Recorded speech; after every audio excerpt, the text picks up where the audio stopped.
Hello मेरे प्रिय विद्यार्थियों, welcome back to Akhil sir academy 2.0। और आज हम बात करेंगे बच्चों कोऑर्डिनेट ज्योमेट्री चैप्टर के, जिसको हिंदी में बोला जाता है निर्देशांक ज्यामिति। क्या होता है डिस्टेंस फार्मूला, क्या होता है सेक्शन फार्मूला, क्या होता है मिड पॉइंट, क्या होता है सेंट्रोइड, क्या होता है इक्वी डिस्टेंस, क्या होता है कोलिनियर, इन सब की बात मैं आपको इस एक वीडियो के अंदर पूरा बताने वाला हूं। इस पूरे लेक्चर में मैं समझाने जा रहा हूं। यदि लेक्चर पसंद आता है, लेक्चर अच्छा लगता है, तो आप इस लेक्चर को, वीडियो को आप शेयर करें। और यदि कहीं कैलकुलेशन में दिक्कत आती है, कहीं भी समझ में नहीं आता है, तो उसको कमेंट बॉक्स में आप मुझे बताएं कि आपको दिक्कत कहां आई। ठीक है, अब हम बिना किसी बच्चों समय बर्बाद किए हुए हम डायरेक्ट पॉइंट टू पॉइंट बात करेंगे और पूरे चैप्टर को हम समझना का प्रयास करेंगे। साथ साथ मैं आपको थोड़ा सा इंफॉर्मेशन और दे देता हूं कि मैंने टेक्नोमेट्री को बच्चों जो 8-10 घंटे की वीडियो होती है, मात्र मैंने 1 घंटे के अंदर पूरा टेक्नोमेट्री चैप्टर पढ़ा रखा है। साथ में आप और देखेंगे कि और भी चैप्टर्स मैंने उस पर जो है चैप्टर्स, वो स्टैटिक्स जैसे चैप्टर है, सांख्यिकी जो चैप्टर है, उसको भी मैंने शायद 1 या 1.5 घंटे की वीडियो में पूरा कंप्लीट पढ़ा रखा है। इसी प्रकार से आज 1 सवा घंटे की वीडियो के अंदर मैं पूरा कोऑर्डिनेट ज्योमेट्री आपको एक साथ पढ़ाने जा रहा हूं। ठीक है, तो आइए और अब समझने का प्रयास कीजिए। देखो यार बच्चों, बात यह है कि कोऑर्डिनेट ज्योमेट्री के अंदर एक एक टॉपिक को हम कवर करेंगे और साथ साथ उसका डेरिवेशन भी देखेंगे। ठीक है, आइए अब ध्यान देना कि भैया पूरा जो कोऑर्डिनेट सिस्टम है, हमारा जो पूरा कोऑर्डिनेट सिस्टम है बच्चों, सबसे पहले आपको पता होना चाहिए कि वो 4 क्वाड्रेंट में हम उसको डिवाइड करते हैं। और 4 क्वाड्रेंट में डिवाइड कैसे होता है?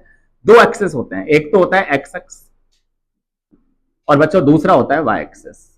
बेसिक बातों से चालू कर रहे हैं पढ़ाना, उसके बाद फिर हम धीरे धीरे लेवल बढ़ाते चलेंगे। इधर यदि एक्स एक्सिस होगा तो बच्चों यहाँ प्लस एक्स आएगा, तो यहाँ पर नेगेटिव एक्स की बात करेंगे हम। इधर पॉजिटिव वाई है तो इधर नेगेटिव वाई की बात करेंगे। ठीक है, कोऑर्डिनेट सिस्टम को ये जो 2 एक्स हैं, ये 2 अक्ष बच्चों मिलकर इनको बांट देते हैं। कितने क्वाड्रेंट में? तो बच्चों 4 चतुर्थांश में इसको बांट देते हैं। First quadrant, second quadrant, third quadrant और फोर्थ क्वाड्रेंट। ध्यान ये देना है कि जो फर्स्ट क्वाड्रेंट होगा ना विद्यार्थियों, फर्स्ट क्वाड्रेंट के अंदर दोनों पॉजिटिव होंगे। मतलब यहां जो मैं कोऑर्डिनेट लिखूंगा ना, वहां यहां दोनों कोऑर्डिनेट आपके पॉजिटिव होंगे। ठीक है, क्यों पॉजिटिव हुए समझ लेते हैं। यार एक्स की जो वैल्यू है बच्चों इधर पॉजिटिव है, बिल्कुल सर। इधर वाई की जो वैल्यू है बच्चों, वाई की वैल्यू भी क्या है? पॉजिटिव है। जी सर। तो यदि इन दोनों से मिलकर हम बनाएंगे तो ध्यान देना, पहला जो होगा वो हमेशा एक्स एक्सिस होगा, दूसरा जो होगा वो हमेशा वाई एक्सिस होगा, और दोनों मिलकर हम बात करेंगे तो बच्चों बात करेंगे हम कोऑर्डिनेट की। ठीक है, अब ध्यान देना, जैसे सेकंड क्वाड्रेंट में क्या होगा, तो एक्स एक्स देखेंगे पहले, तो एक्स तो बच्चों नेगेटिव है। सर कैसे पता लगा? क्योंकि इधर नेगेटिव एक्स है, इधर क्या है बच्चों? वाई पॉजिटिव है। तो ये जब ये कोऑर्डिनेट मिलेंगे ना बच्चों, तो वो मिलेंगे पहला नेगेटिव, दूसरा पॉजिटिव। उम्मीद करता हूं आपको समझ में आ रहा होगा। ठीक है सर। थर्ड क्वाड्रेंट की बात करेंगे तो बच्चों एक्स तो क्या है? नेगेटिव, और वाई क्या है हमारे पास बच्चों? ये भी नेगेटिव है। तो जब दोनों मिलेंगे ना, तो पहले एक्स लिखा जाएगा, बाद में वाई लिखा जाएगा। तो यदि मैं बात पूछता हूं आपसे कि दोनों नेगेटिव वैल्यू है, कौन से क्वाड्रेंट में आएगी, तो आप जवाब देंगे मुझे सर वो थर्ड क्वाड्रेंट में आएगी। चलो फोर्थ की बात करता हूं मैं। फोर्थ में बच्चों पहले एक्स एक्सिस आ रहा है, जी सर, फिर वाई एक्सिस आ रहा है, जी सर। तो मेरे कहने का मतलब है, अब आपको सीधा सीधा एग्जाम तौर पे याद रखना होगा। आपको कोई भी कोऑर्डिनेट रख देगा वो और कह देगा बताओ कौन से क्वाड्रेंट में, ऑप्शन दे देगा फर्स्ट में, सेकंड में, थर्ड में, फोर्थ में, 4 ऑप्शन दे देगा। एमसीक्यू में सवाल पूछ लेगा आपसे। जैसे मैं आपसे एक एग्जांपल मैं करा लेता हूं बच्चों, एक क्वेश्चन छोटा सा मैं आपसे पूछ लेता हूं बच्चों, +2 - 3। आप मुझे बताएं, एक बात नहीं मैं आपसे, 2 भी बात नहीं मैं आपको, 3 बात, मैं 4 बात पूछता हूं आपसे। पहला, सबसे पहले तो आप मुझे बताओ इसमें एब्सिसा की वैल्यू क्या है। बेटा ये क्या बीमारी है एब्सिसा? देखो एब्सिसा को बोलते हैं हिंदी में भुज। भुज मतलब होता है कि जो एक्स का जो कोऑर्डिनेट होगा ना, वो एब्सिसा कहलाएगा। ठीक है, तो उसकी वैल्यू कितनी होगी? तो आप कहेंगे सर उसकी वैल्यू है 2। ठीक है सर। मैं आपसे पूछता हूं भैया ऑर्डिनेट क्या है? ऑर्डिनेट को बच्चों हिंदी में बोलते हैं हम कोटि। तो कोटि की वैल्यू कितनी है? तो कोटि की वैल्यू कुछ और नहीं बच्चों, वाई की जो कोऑर्डिनेट है ना, वाई वाला जो कोऑर्डिनेट है ये वाला, ये वाई की जो वैल्यू है, कुछ भी हो, चाहे वो -3 है, वो +3 है, जो भी हो बेटा, वो कोटि कहलाएगा। ठीक है सर। मैं आपसे पूछता हूं बच्चों, मुझे कोऑर्डिनेट बता दो। कोऑर्डिनेट को हिंदी में बोलते हैं हम, कोऑर्डिनेट को हिंदी में बोलते हैं बच्चों हम निर्देशांक। तो निर्देशांक क्या होंगे? तो बच्चों पहले हम क्या बोलेंगे? एक्स, वाई, फिर वाई की वैल्यू। तो पहले 3 क्वेश्चन मैंने बना दिए। छोटा सा सवाल है मेरा कि 2, -3 जो है इसमें एब्सिसा बता दो, भुज की वैल्यू बता दो। तो भैया क्या आ गई? 2 आ गई। इस सवाल में पूछा जा सकता है इसकी ऑर्डिनेट बता दो, कोटि बता दो, तो भैया -3 आ गई। मेरे से पूछा जा सकता है भैया ये कोऑर्डिनेट बता दो इसका, तो कोऑर्डिनेट पूरा मिला के लिख देंगे 2, -3। और लास्ट सवाल बच्चों जो मैंने अभी समझाया था कि कौन से कोऑर्डिनेट या कौन से क्वाड्रेंट सिस्टम में आ रहा है, तो हम बोलेंगे बच्चों एक्स की वैल्यू पॉजिटिव। ठीक है सर, पॉजिटिव। y की वैल्यू नेगेटिव, सर नेगेटिव, तो बच्चों वो कौन से क्वाड्रेंट में आएगा, तो वो हम बोलेंगे भैया ये फोर्थ क्वाड्रेंट में आएगा। तो उम्मीद करता हूं यहां तक आपको एक जो छोटा सा कॉन्सेप्ट है मेरा बच्चों वो समझ में आ गया होगा। यदि इतना समझ में आया तो फिर आप राइट डाउन करें, फिर हम आगे चलते हैं। ठीक है, छोटे छोटे कॉन्सेप्ट हम धीरे धीरे बातों को बढ़ाएंगे आगे। विद्यार्थियों उम्मीद करता हूं आपने उतार लिया होगा, लिख लिया होगा इसको। अब हम बात करेंगे डिस्टेंस फॉर्मूले की। देखो डिस्टेंस फॉर्मूले से पहले एक छोटी छोटी बात कर लेते हैं, ध्यान देना अच्छी तरह और आराम से समझने का प्रयास करना। और ये जो मैं कॉन्सेप्ट बताने जा रहा हूं, सवाल 1 नंबर का आपके एग्जाम में जरूर छपेगा, पक्का छपेगा, लिख लेना चाहिए। ठीक है, ध्यान देना। पहला कॉन्सेप्ट है मेरा डिस्टेंस फ्रॉम एक्स एक्सिस। हो सकता है आपको एक्स अक्ष से डिस्टेंस पूछ लिया जाएगा, कोई भी कोऑर्डिनेट दे देगा और कह देगा बताओ एक्स अक्ष से दूरी कितनी है। ठीक है, एग्जांपल के लिए समझाता हूं।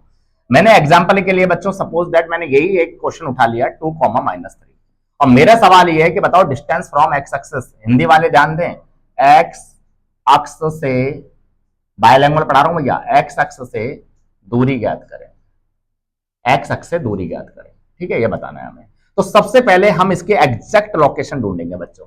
तो आपको पता है एग्जैक्ट लोकेशन मैंने बता दी इसकी, कहां मिलेगी, फोर्थ क्वाड्रेंट, चौथे चतुर्थांश में मिलेगी। ठीक है सर, एक्स की वैल्यू कितनी है 2, एक्स की वैल्यू कितनी है बच्चों 2, और वाई की वैल्यू क्या है मान लो 3 यहां पर है। तो इनसे मिलकर जब हम कोई पॉइंट बनाएंगे, इनसे मिलकर कोई पॉइंट बनाएंगे तो बच्चों ये होगा 2,-3। आप इसका रिप्रेजेंटेशन के लिए आप इसका नाम पी भी दे सकते हैं।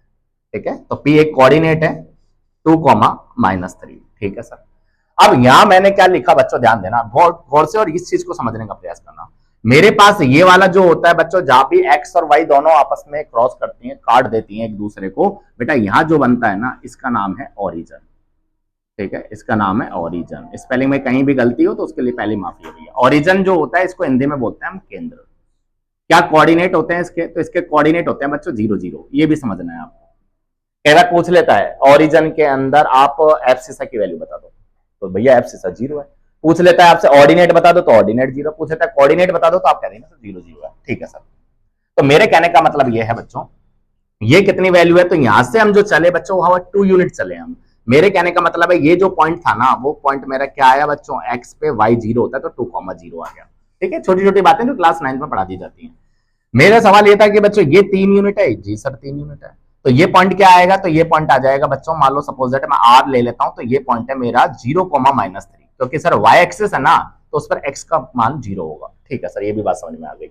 मेरा सवाल ये था, मेरा सवाल आपसे विद्यार्थियों ये है कि जो कोऑर्डिनेट हम लेकर चल रहे थे, ये वाला जो कोऑर्डिनेट मैं लेकर चल रहा हूं, इसके एक्स अक्ष से डिस्टेंस बता दो। तो बेटा एक्स अक्ष तो ये है, जी सर। एक्स अक्ष से डिस्टेंस पूछ रहा है तो बेटा किसकी बात आएगी, तो आप कहेंगे सर वाई की बात आएगी। भाई ये वाई के पैरेलली तो है ये, तो मैं इसको अपन मन से मैं मान लेता हूं कि भैया ये 3 यूनिट है, तो बच्चों ये भी 3 यूनिट है। ठीक है सर, तो इस पॉइंट के एक्स अक्ष से डिस्टेंस पूछ रहा है, तो आपका आंसर आ गया होगा समझ में, कि आंसर क्या होगा बच्चों 3 यूनिट। तो 3 यूनिट जो है बच्चों वो एक्स अक्ष से डिस्टेंस है। यूनिट को आप हिंदी में बात करें तो उसको इकाई बोलते हैं। सवाल ये भी पूछ सकता था आपसे कि भैया डिस्टेंस फ्रॉम वाई एक्सिस बता दो। यदि इस पॉइंट की वाई एक्सिस डिस्टेंस पूछता तो बच्चों यदि ये 2 यूनिट है तो ये भी 2 यूनिट है, तो उस समय वाई की जो वैल्यू हो जाती, मैं बता देता हूं, यहां पे लिख देता हूं मैं डिस्टेंस। यदि इसी सवाल में इस कॉन्सेप्ट को समझना बहुत ज्यादा जरूरी है, एग्जाम में रिपीट होता है। डिस्टेंस फ्रॉम वाई एक्सिस, यदि वाई एक्स की बात करें तो आंसर क्या आएगा बच्चों 2 यूनिट इसका आंसर आ जाएगा। क्यों, क्योंकि सर इससे यदि वाई एक्स से यदि डिस्टेंस मेजर करेंगे ना तो 2 यूनिट आएगी, यदि इस पॉइंट के एक्स एक्स से डिस्टेंस मेजर करेंगे तो 3 यूनिट आएगी। तो इसका एक छोटा सा फॉर्मूला है, बेटा बातें नहीं करें, इसका एक छोटा सा फॉर्मूला है, डायरेक्ट आपको याद रखनी है अप्रोच। क्या, यदि एक्स अक्ष से डिस्टेंस पूछता है तो बच्चों उसका डायरेक्ट फॉर्मूला याद करना है, वाई जो वैल्यू है उसका मॉडुलस लेना है। क्यों, क्योंकि सर डिस्टेंस कभी नेगेटिव नहीं होती है। ठीक है, यदि मान लो जैसे ये हमने जो बनाई है ये -3 यूनिट है, लेकिन भैया डिस्टेंस कभी नेगेटिव थोड़ी होगी। हाँ, पॉइंट कोऑर्डिनेट जरूर नेगेटिव हो सकते हैं, इसलिए मैंने इसको +3 रिप्रेजेंट किया है। ठीक है, तो आपको ध्यान रखना है, यदि सवाल में हमारा पूछा जाता है एग्जाम में कि डिस्टेंस फ्रॉम एक्स एक्सिस बता दो, तो बच्चों हम डायरेक्ट बिना देखे क्या करेंगे, वाई की वैल्यू का मॉडुलस ले लेंगे। मॉडुलस होता है मतलब मापांक, जिसको हम बोलते हैं बी पॉजिटिव, मतलब कोई भी नेगेटिव वैल्यू जो होगी उसको पॉजिटिव बोल देंगे। ठीक है sir, distance from Y axis का फॉर्मूला क्या होगा, तो बच्चों इसका फॉर्मूला होगा एक्स का मॉड। ठीक है, तो डायरेक्ट याद रखें, बहुत बेहतरीन सवाल यहां से बनते हैं। फिर से एक बार रिकॉल कर देता हूं मैंने क्या क्या समझाया।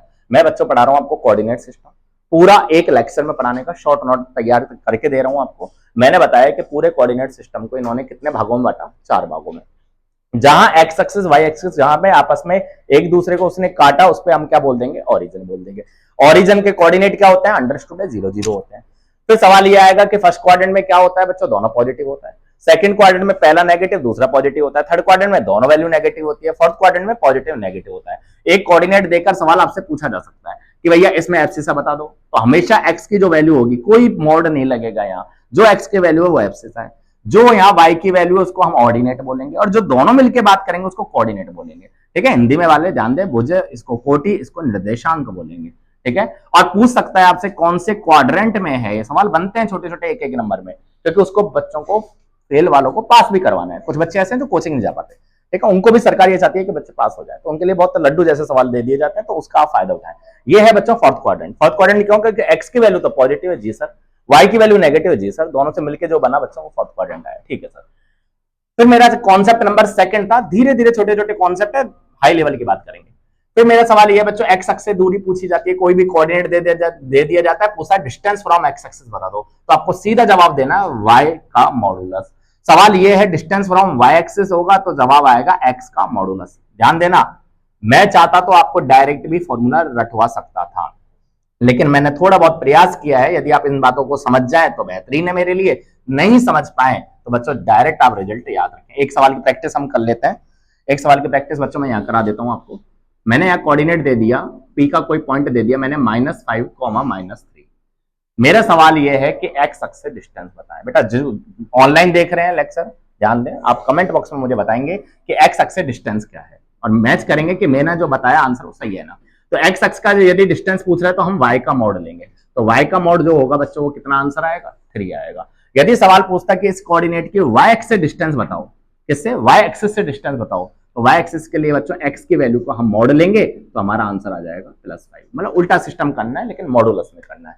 उम्मीद करता हूं आपको एक कॉन्सेप्ट बिल्कुल शानदार बेहतरीन तरीके से समझ में आ गया होगा। यदि समझ में नहीं आया तो क्या समझ में नहीं आया कमेंट बॉक्स में लगाएं, और यदि समझ में बेहतरीन आ रहा है तो आगे वीडियो को शेयर भी करते चलें। ठीक है, इतना राइट डाउन करें, फिर हम आगे चलेंगे अगले कॉन्सेप्ट पे। अगला कॉन्सेप्ट है विद्यार्थियों हमारा सबका माई बाप, डिस्टेंस फॉर्मूला। ठीक है, समझना बेहतरीन जरूरी है आपको, ध्यान देना। टॉपिक का नाम है डिस्टेंस बिटवीन 2 पॉइंट्स। सवाल आएगा जरूर है ना भैया, डिस्टेंस बिटवीन 2 पॉइंट्स। स्पेलिंग में कोई भी गलती हो जाए तो इशू ना बनाए भैया, माफी है उसके लिए पहले ही, है ना। इसको हिंदी में बोलता है 2 बिंदुओं के बीच की दूरी। देखो यार बच्चों, सबसे पहले तो हम देख लेते हैं कि फॉर्मूला क्या होता है। मान लो मैंने आपको एक पॉइंट दे दिया बच्चों, ये लाइन है, जैसे होता है क्या, मैपिंग में सिस्टम में काम आता है। आप कहेंगे सर डेली रूटीन में कहाँ काम आता है, तो जब आप मैप देखते हैं ना कि भैया यहाँ से मुझे मान लो शहर जाना है, सिटी जानी है, तो कितनी दूरी पड़ेगी, वो कितनी दूरी है दोनों के बीच में, तो एक पॉइंट हमारे पास रहता है हमारा घर, दूसरी लोकेशन वहां रहती है। दोनों के बीच के कोऑर्डिनेट सिस्टम से मैप जो है, गूगल जो मैप है बच्चों, इस कोऑर्डिनेट सिस्टम को काम में लेकर डिस्टेंस बता देता है। भैया 20 किलोमीटर आपका दूर घर है, या फिर 20 किलोमीटर आपका शहर है। ठीक है, तो समझ में आ गई ना, ये चीजें इनसे काम आती है। तो भैया जो पहला जो कोऑर्डिनेट है वो हमारा x1 y1 है, जी सर। दूसरा जो कोऑर्डिनेट होगा वो हमारा x2 y2 होगा। मेरा सवाल ये है बच्चों कि इसकी डिस्टेंस हम निकाले कैसे। तो यदि आपको ये पता लग गया कि कोऑर्डिनेट सिस्टम पता लग गया आपके घर के, या आपका जहां डेस्टिनेशन है वहां जाना है, जहां भी जाना है उसका आपको कोऑर्डिनेट पता लग गया, तो उसके बाद करना क्या है, डिस्टेंस फॉर्मूला लगाना है। तो डिस्टेंस फॉर्मूला क्या होगा, तो डिस्टेंस फॉर्मूला का सूत्र होगा बच्चों x2 - x1 का होल स्क्वायर। दिमाग में आ रहा होगा सर ये कैसे बना, क्यों लिख रहे हो आप ऐसा, तो बच्चों प्रूफ करके बताऊंगा मैंने, आ जाओ। तो बच्चों PQ जो है वो है आपका फॉर्मूला x2 - x1 का whole square plus y2 - y1 का होल स्क्वायर। और बच्चों आगे ध्यान देना, यूनिट जरूर लगा देना। ठीक है, यूनिट जरूर लगा देना, यूनिट बोलती है इकाई। कई बार क्या होता है, जैसे यहाँ से दूरी कितनी है, मान लो मुझे मेरे घर से एक रूम से दूसरे रूम में जाना है, तो किलोमीटर में थोड़ी लिखूंगा मैं आंसर, मीटर में लिखूंगा। ठीक है, बस यही बात मैं समझाना चाह रहा हूँ। ज्यादा दूर जाना चाहता हूँ तो किलोमीटर में लिखूंगा, तो आपको पता होना चाहिए। दूसरा और करके इसी फॉर्मूले को हम ऐसा भी लिख सकते हैं बच्चों, ध्यान देना, रूट के अंदर, अब यहां देखना, ये चीज को समझने का प्रयास करना। बेटा x2 - x1 का होल स्क्वायर है, छोटी से छोटी बड़ी से बड़ी सारी बातें बताऊंगा। x2 - x1 का होल स्क्वायर है, जी सर है। ये होल स्क्वायर मतलब क्या होता है, होल स्क्वायर मतलब होता है बच्चों उस बात को हम 2 बार लिख दें। जी हाँ बोलो, यस सर। उस बात को स्क्वायर मतलब जैसे मैं पूछता हूँ 2 का स्क्वायर कितना होता है 4, क्यों, क्योंकि आपने 2 × 2 2 बार लिख दिया इसलिए 4 हुआ। ऐसे बच्चों इस बात को ही लिख दिया। अब मैंने क्या किया बच्चों, इसमें से माइनस कॉमन लिया। क्यों? क्योंकि मैं ये चाहता हूं कि इस फॉर्मूले को मैं इस रूप में लिख दूं, x1 माइनस x2 का होल स्क्वायर। कई बच्चे क्या करते हैं, प्लस का साइन भूल जाते हैं और इन दोनों का मल्टीप्लाई करके आंसर आ जाता है, बेटा प्लस है बीच में, ठीक है। और y1 माइनस y2 का होल स्क्वायर। जी सर, आगे क्या लगाना है, आगे यूनिट लगानी है, ठीक है सर। तो मेरे कहने का मतलब है, यदि मैंने ऐसे माइनस कॉमन लिया तो ये आएगा बच्चों x1 माइनस x2। भाई माइनस कॉमन लेने का मतलब क्या होता है कि जो नेगेटिव साइन है वो पॉजिटिव बन जाएगा और जो पॉजिटिव साइन है वो मेरा नेगेटिव बन जाएगा, ठीक है। आपने बोला सर ये काम आपने इसके साथ किया है तो ये भी तो डिक्टो है, ये भी डिक्टो है, तो बच्चों इसका भी सेम कर दो, माइनस कॉमन लेके x1 माइनस x2, ठीक है सर। अब माइनस माइनस क्या हो गया बच्चों, प्लस, ठीक है सर।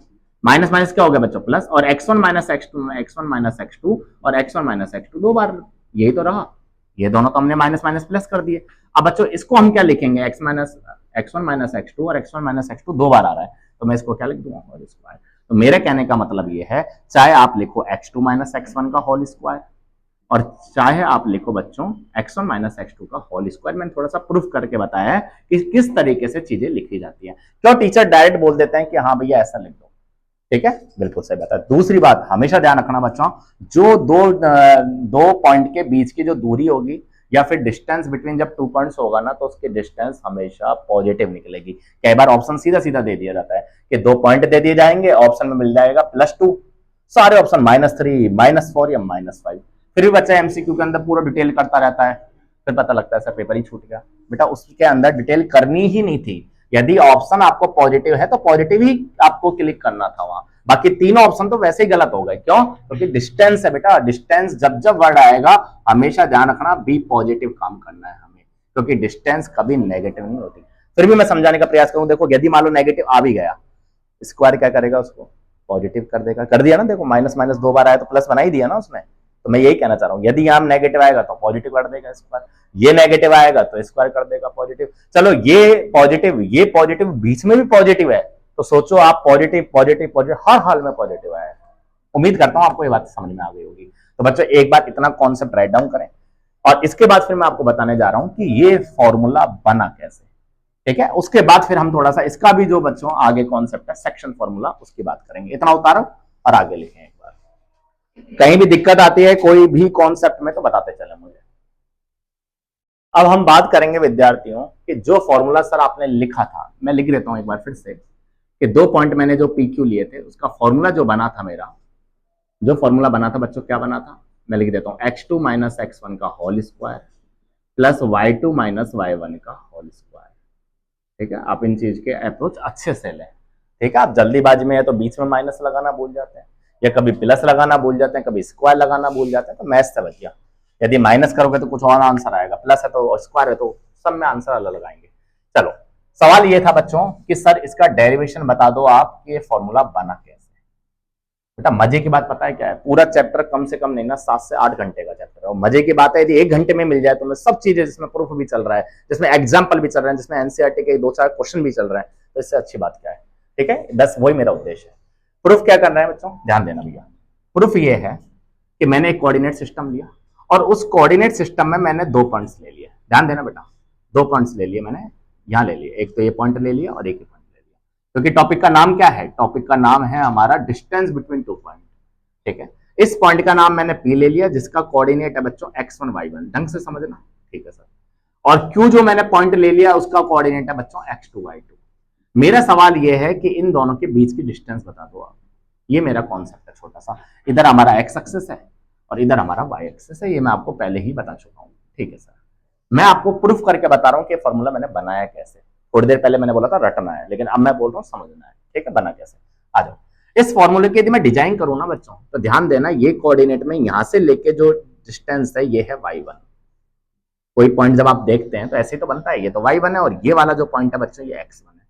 तो पहले हमेशा x लिखा जाता है, पहले x हमेशा x1 फिर y1, तो दोनों मिलके ये कोऑर्डिनेट मिल जाएगा, ठीक है सर। ये कैसे मिलेगा भैया, तो ये जो डिस्टेंस है बच्चों, ये पूरी डिस्टेंस क्या है हमारी y2, तो ये पूरी डिस्टेंस हमारी y2 का काम करेगी, ठीक है सर। और यहाँ हमेशा डिस्टेंस ओरिजिन से मेजर करेंगे हमेशा, ठीक है, ओरिजिन से मेजर करेंगे, तो ये जो डिस्टेंस होगी बच्चों ये x2 होगी। कई स्टूडेंट क्या करते हैं जब प्रूफ करते हैं समझते हैं ना, तो यहाँ से x2 मान लेते हैं। हमेशा डिस्टेंस आपकी ओरिजिन से डिस्टेंस मेजर करनी है। जैसे मैंने x1 लिया, x2 लिया ना, तो ओरिजिन से लिया। ठीक है सर, बिल्कुल सही बात है। अब ध्यान देना बेटा, मैं आपसे कहना चाहता हूं, काश मुझे ये वाली डिस्टेंस निकल के आ जाए, बीच वाली ये वाली डिस्टेंस मुझे फाइंड करनी है। तो आपने बोला सर ये तो हम नहीं बता सकते, लेकिन इसके पैरेलल जो ये है ना, जो ये नागिन से चल रही है बच्चों, इसकी वैल्यू मैं फाइंड कर सकता हूँ। तो कैसे करेंगे? तो आप कहेंगे सर देखो पूरा तो x2 ले लिया आपने। जी सर, उसमें से सर x1 ये माइनस कर दो, तो ये जो डिजाइन वाली बात है ये आ जाएगी। तो बच्चों ये आ जाएगी मेरी x2 माइनस x1, और ये किसके पैरेलल है? तो आप कहेंगे सर इसी के पैरेलल है, तो ये आ जाएगा मेरा x2 माइनस x1। उम्मीद करता हूं आप मेरी बात समझ पा रहे होंगे। ठीक है सर, अब ध्यान देना बेटा, मुझे इसको हाईलाइट करनी है, मुझे इस वाली लाइन को हाईलाइट करनी है कि ये लाइन क्या होगी। ध्यान देना भैया, पूरा y2, यस सर, जिसमें से मैंने y1 हटाना है, तो बच्चों ये लाइन कुछ और नहीं, ये लाइन हो जाएगी हमारी y2 माइनस y1। उम्मीद करता हूं आपको समझ में आ रहा होगा। ठीक है सर, बिल्कुल सही है, कोई दिक्कत ही नहीं है। अब मैं आपसे कहना चाह रहा हूं भैया, जहां भी ये पॉइंट्स करते हैं या जहां भी ये लाइनें इमेजिनरी लाइन करती है, वहां हम मान लेते हैं कि यहाँ जो बनेगा हमारा एंगल, वो बनेगा बच्चों 90 डिग्री। ठीक है सर, अब सुनना, डिस्टेंस और ये कौन सा पॉइंट है, ये पी क्यू, ये पॉइंट मैं आर मान लेता हूं। तो क्या मैं इसके अंदर पाइथागोरस थ्योरम अप्लाई कर सकता हूं? आप कहेंगे हाँ सर। तो ध्यान देना भैया, तो इन ट्रायंगल मैं लेके चल रहा हूं पी आर क्यू, ये मैं ट्रायंगल की बात कर रहा हूं, तो इसके अंदर by Pythagoras theorem, by Pythagoras theorem, Pythagoras theorem से हम क्या करने जा रहे हैं बच्चों? प्रमेय अप्लाई कर रहे हैं। क्या होती है प्रमेय? कि हाइपोटेनियस का स्क्वायर, जिनको नहीं पता पाइथागोरस क्या होती है, मैंने ट्रिग्नोमेट्री पढ़ा रखी है पूरी, तो ये होता है बच्चों क्या हमारा पी एच स्क्वायर, जिसको हम बोलते हैं हाइपोटेनियस का स्क्वायर। ये हमारा क्या होता है? बेस का स्क्वायर, मैं लिख देता हूं यहाँ पी आर का स्क्वायर, प्लस में ये मैं लिख देता हूं बच्चों फिर क्यू आर का स्क्वायर। ठीक है, ये पाइथागोरस मैंने अप्लाई कर दी। ठीक है, अब करना क्या है बच्चों? पी क्यू की वैल्यू निकालनी है, तो पी क्यू के स्क्वायर को तो सेम एज इट इज रहने दो। मैंने यहाँ पी आर का स्क्वायर निकालना, तो पी आर का स्क्वायर क्या होगा? तो पी आर की जो वैल्यू है वो है कितनी बच्चों? x2 माइनस x1 है, और पी आर का स्क्वायर के लिए स्क्वायर लगा दिया मैंने। उम्मीद करता हूं आपको समझ में आ रही होगी बात है। प्लस में क्यू आर क्या है बच्चों? क्यू आर क्या है? तो क्यू आर ये वाली डिस्टेंस है, तो ये डिस्टेंस क्या आई? तो ये डिस्टेंस आई बच्चों y2 माइनस y1 का होल स्क्वायर। स्क्वायर क्यों लगा रहे हो सर आप? स्क्वायर इसलिए लगा रहा हूं भाई, क्यू आर तो है ही, उसका स्क्वायर लगाना था। सवाल मेरा ये था कि मुझे तो पी क्यू बता दो केवल, तो भैया ये स्क्वायर उधर जाएगा तो रूट में आएगा, लेकिन सर रूट में तो प्लस माइनस चलता है, लेकिन हमें यार नेगेटिव यूज नहीं करना। क्यों? क्योंकि साइड कभी नेगेटिव नहीं होती। तो बच्चों x2 माइनस x1 का whole square plus y2 minus y1 का होल स्क्वायर। तो मेरा सवाल ये था कि मुझे यदि दो पॉइंट दे दिए जाएं, तो उसके बीच की जो दूरी है बच्चों, उसका फॉर्मूला मैंने आपको क्या कर दिया, यहाँ प्रूफ करके बता दिया कि ये फॉर्मूला मेरा बना कैसे। और इस फॉर्मूले को मैंने और करके x1 माइनस x2 और y1 माइनस y2 क्यों लिखा, वो मैं पहले ही आपको बता चुका हूं। इसी के साथ बच्चों ये प्रूफ कंप्लीट हुआ मेरा। अब एडिशनली एक छोटे सा कॉन्सेप्ट और है बच्चों, समझना है आपको कि डिस्टेंस, कई बार सवाल पूछ लेता है, distance from origin, distance from origin. आपको कोई भी पॉइंट दे दिया जाएगा और पूछ लिएगा बच्चों केंद्र से दूरी ज्ञात करें, केंद्र से दूरी ज्ञात करें। जैसे ध्यान देना भैया, ओरिजिन कहां पर है? ये वाला ओरिजिन है, पॉइंट दे दिया कहीं भी यहां पर, ठीक है, तो इसके बीच की डिस्टेंस क्या निकलेगी? इसके बीच की डिस्टेंस क्या निकलेंगे? एक सेकंड रुको बच्चों,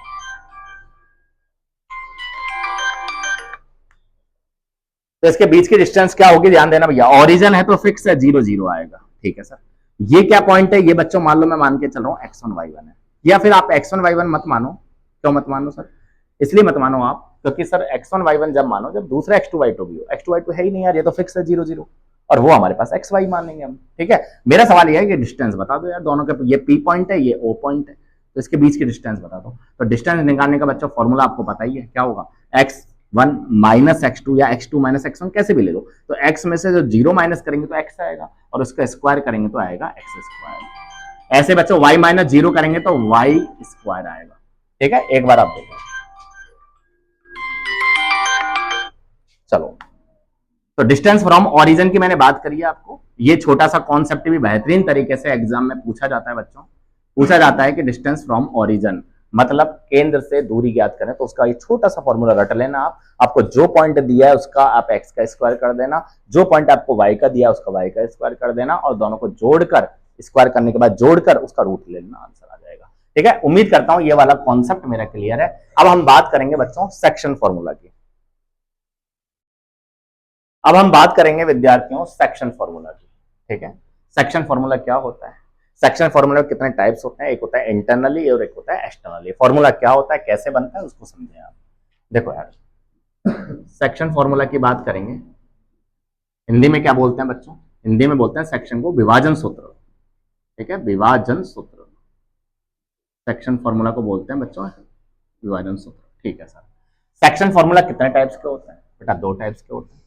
पहला होगा हमारा इंटरनली, पहला होगा हमारा इंटरनली। इस पहले में कहीं दिक्कत हो तो देख लेना भैया। इंटरनली, इंटरनली तो क्या बोलेंगे हिंदी में? अंतः विभाजन।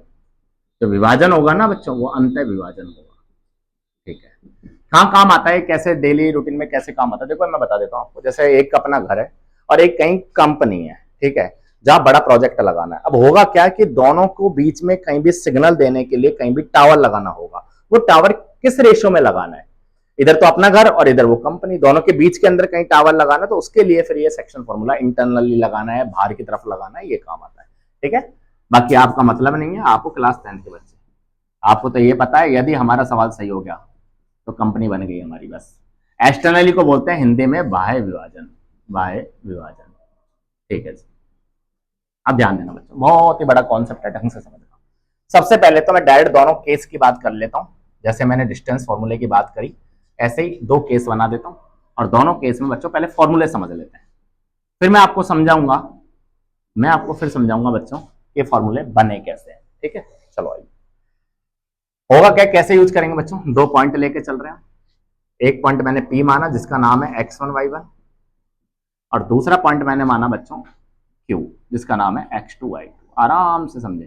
ठीक है सर, कहीं भी मैं पॉइंट माने, जरूरी नहीं है मिड पॉइंट में बीचों बीच मान लो, बीचों बीच नहीं मारा मैंने, कहीं भी पॉइंट मान लिया बच्चों। ये आर पॉइंट मान लिया और ये है मेरे पास एक्स वाई। क्लियर है? और किस रेशो में मैंने बांट दिया तो मुझे पता है, मैंने इसको एम और एन रेशो में डिवाइड कर दिया। मेरा सवाल ये है बच्चों, एक्स की वैल्यू क्या होगी? मेरा सवाल ये है कि एक्स की वैल्यू क्या होगी। तो एक्स के लिए याद रखें बच्चों, इस एम को उठाएं यहां से और इसके पास ले जाएं, तो मतलब इनको मल्टीप्लाई कर दो, एम के साथ x2 को मल्टीप्लाई कर दो, बीच में लगा दो पॉजिटिव साइन, और फिर n को मल्टीप्लाई कर दो बच्चों इस वाले x1 के साथ। ठीक है, याद करने का तरीका है। और नीचे का नीचे अपॉन में क्या कर देंगे, दोनों रेशो को हम प्लस में कर देंगे, m प्लस n। ठीक है सर। बेटा बना कैसे इसकी मैं बिल्कुल बात नहीं करूंगा, क्योंकि मैं डेरिवेशन करके बताऊंगा आपको नेक्स्ट कॉन्सेप्ट में। ऐसे y की वैल्यू क्या होगी सर? बेटा y की वैल्यू के लिए भी सेम काम है। अब की बार जो m तुम x के पास लेके चलेगा, अब की बार किसके पास लेके जाओगे? y2 के पास। तो ये हो जाएगा बच्चों my2, प्लस तो लगाना ही है क्योंकि इंटरनली है, और फिर जो n आप लेके जाओगे बच्चों वो लेके जाओगे y1 के पास। ठीक है सर, तो n y1 हो जाएगा और अपॉन में क्या हो जाएगा, m प्लस। ये हो गई हमारी कहानी खत्म।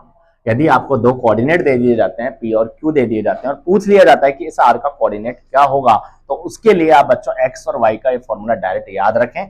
x का फॉर्मूला होगा mx2 प्लस nx1 अपॉन में m प्लस n, और y का फॉर्मूला होगा my2 प्लस ny1 अपॉन में m प्लस n। आपको क्या करना है, डायरेक्ट याद करना है, मैं तुझे रटूंगा। कई टीचर mn को जगह m1 m2 भी ले लेते हैं। ठीक है, तो m1 m2 के हिसाब से देखेंगे तो m1 x2 हो जाएगा और n1 x1 हो जाएगा। इस तरीके से कुछ बातें बन जाएंगी। अब बात करते हैं हम एक्सटर्नली के लिए। इंटरनली मेरी तरफ से कंप्लीट हुआ, लेकिन डेरिवेशन अभी मेरा पेंडिंग है। ठीक है, चलो आइए। अब क्या होगा बच्चों, इसके लिए बात करेंगे तो इसमें क्या करना होगा, इसमें दो पॉइंट है। पहला पॉइंट मैं यहां लेके चल रहा हूं जिसका नाम है x1 y1, और दूसरा पॉइंट मैं यहां लेके चल रहा हूं जिसका नाम है बच्चों x2 y2। लेकिन सर इंटरनली में तो हमने क्या लिया, दोनों लाइन के कहीं ना कहीं बीच में ड्रॉ कर लिया। एक्सटर्नली में हम थोड़ा बाहर की तरफ देख लेंगे। तो थोड़ा बाहर की तरफ देखेंगे तो बच्चों इधर कोई पॉइंट मैं मान लेता हूं जिसका नाम है r, और ये है मेरा एक्स वाई कोऑर्डिनेट। अब ध्यान देना, मैंने क्या किया था, पहले पॉइंट से और इस एक्स वाई के बीच की दूरी को मैंने m नाम दिया। तो यहाँ स्टूडेंट क्या करते हैं, सर ये भी m और ये भी m, गलत हो जाता है बेटा। इस पॉइंट से लेके और जो एक्स वाई वाली पॉइंट है इसका पूरे का नाम जाएगा m, बस यही ध्यान रखना था यहाँ, ये जाएगा ना m। ठीक है, और फिर आप यहाँ देखो दूसरे पॉइंट से फिर इसकी दूरी नापी आपने, तो दूसरे पॉइंट से इसकी जो दूरी नापी बच्चों ये है m, ये है हमारा। ठीक है, तो फॉर्मूला क्या बनेगा, तो फॉर्मूला डायरेक्ट याद रखें बच्चों आप, दोनों में नेगेटिव लगा दो, बस इतनी सी बात है। ये भी नेगेटिव नेगेटिव लगा दो, ये भी नेगेटिव नेगेटिव लगा दो, तो आपका एक्सटर्नली फॉर्मूला तैयार है, mx2 माइनस nx1 अपॉन में m माइनस n। तो ये हो गया आपका एक्सटर्नली का कोऑर्डिनेट निकल के आ गया है। ऐसे y निकल, y कैसे निकलेगा बच्चों, my2 माइनस ny1 अपॉन में m माइनस n। मैथ में बच्चों फॉर्मूलों का जंजाल है। यदि इसको बेहतरीन तरीके से याद कर लोगे, रट लोगे समय के अकॉर्डिंग, तो आपको ये मैथ आसान लगने लगेगी।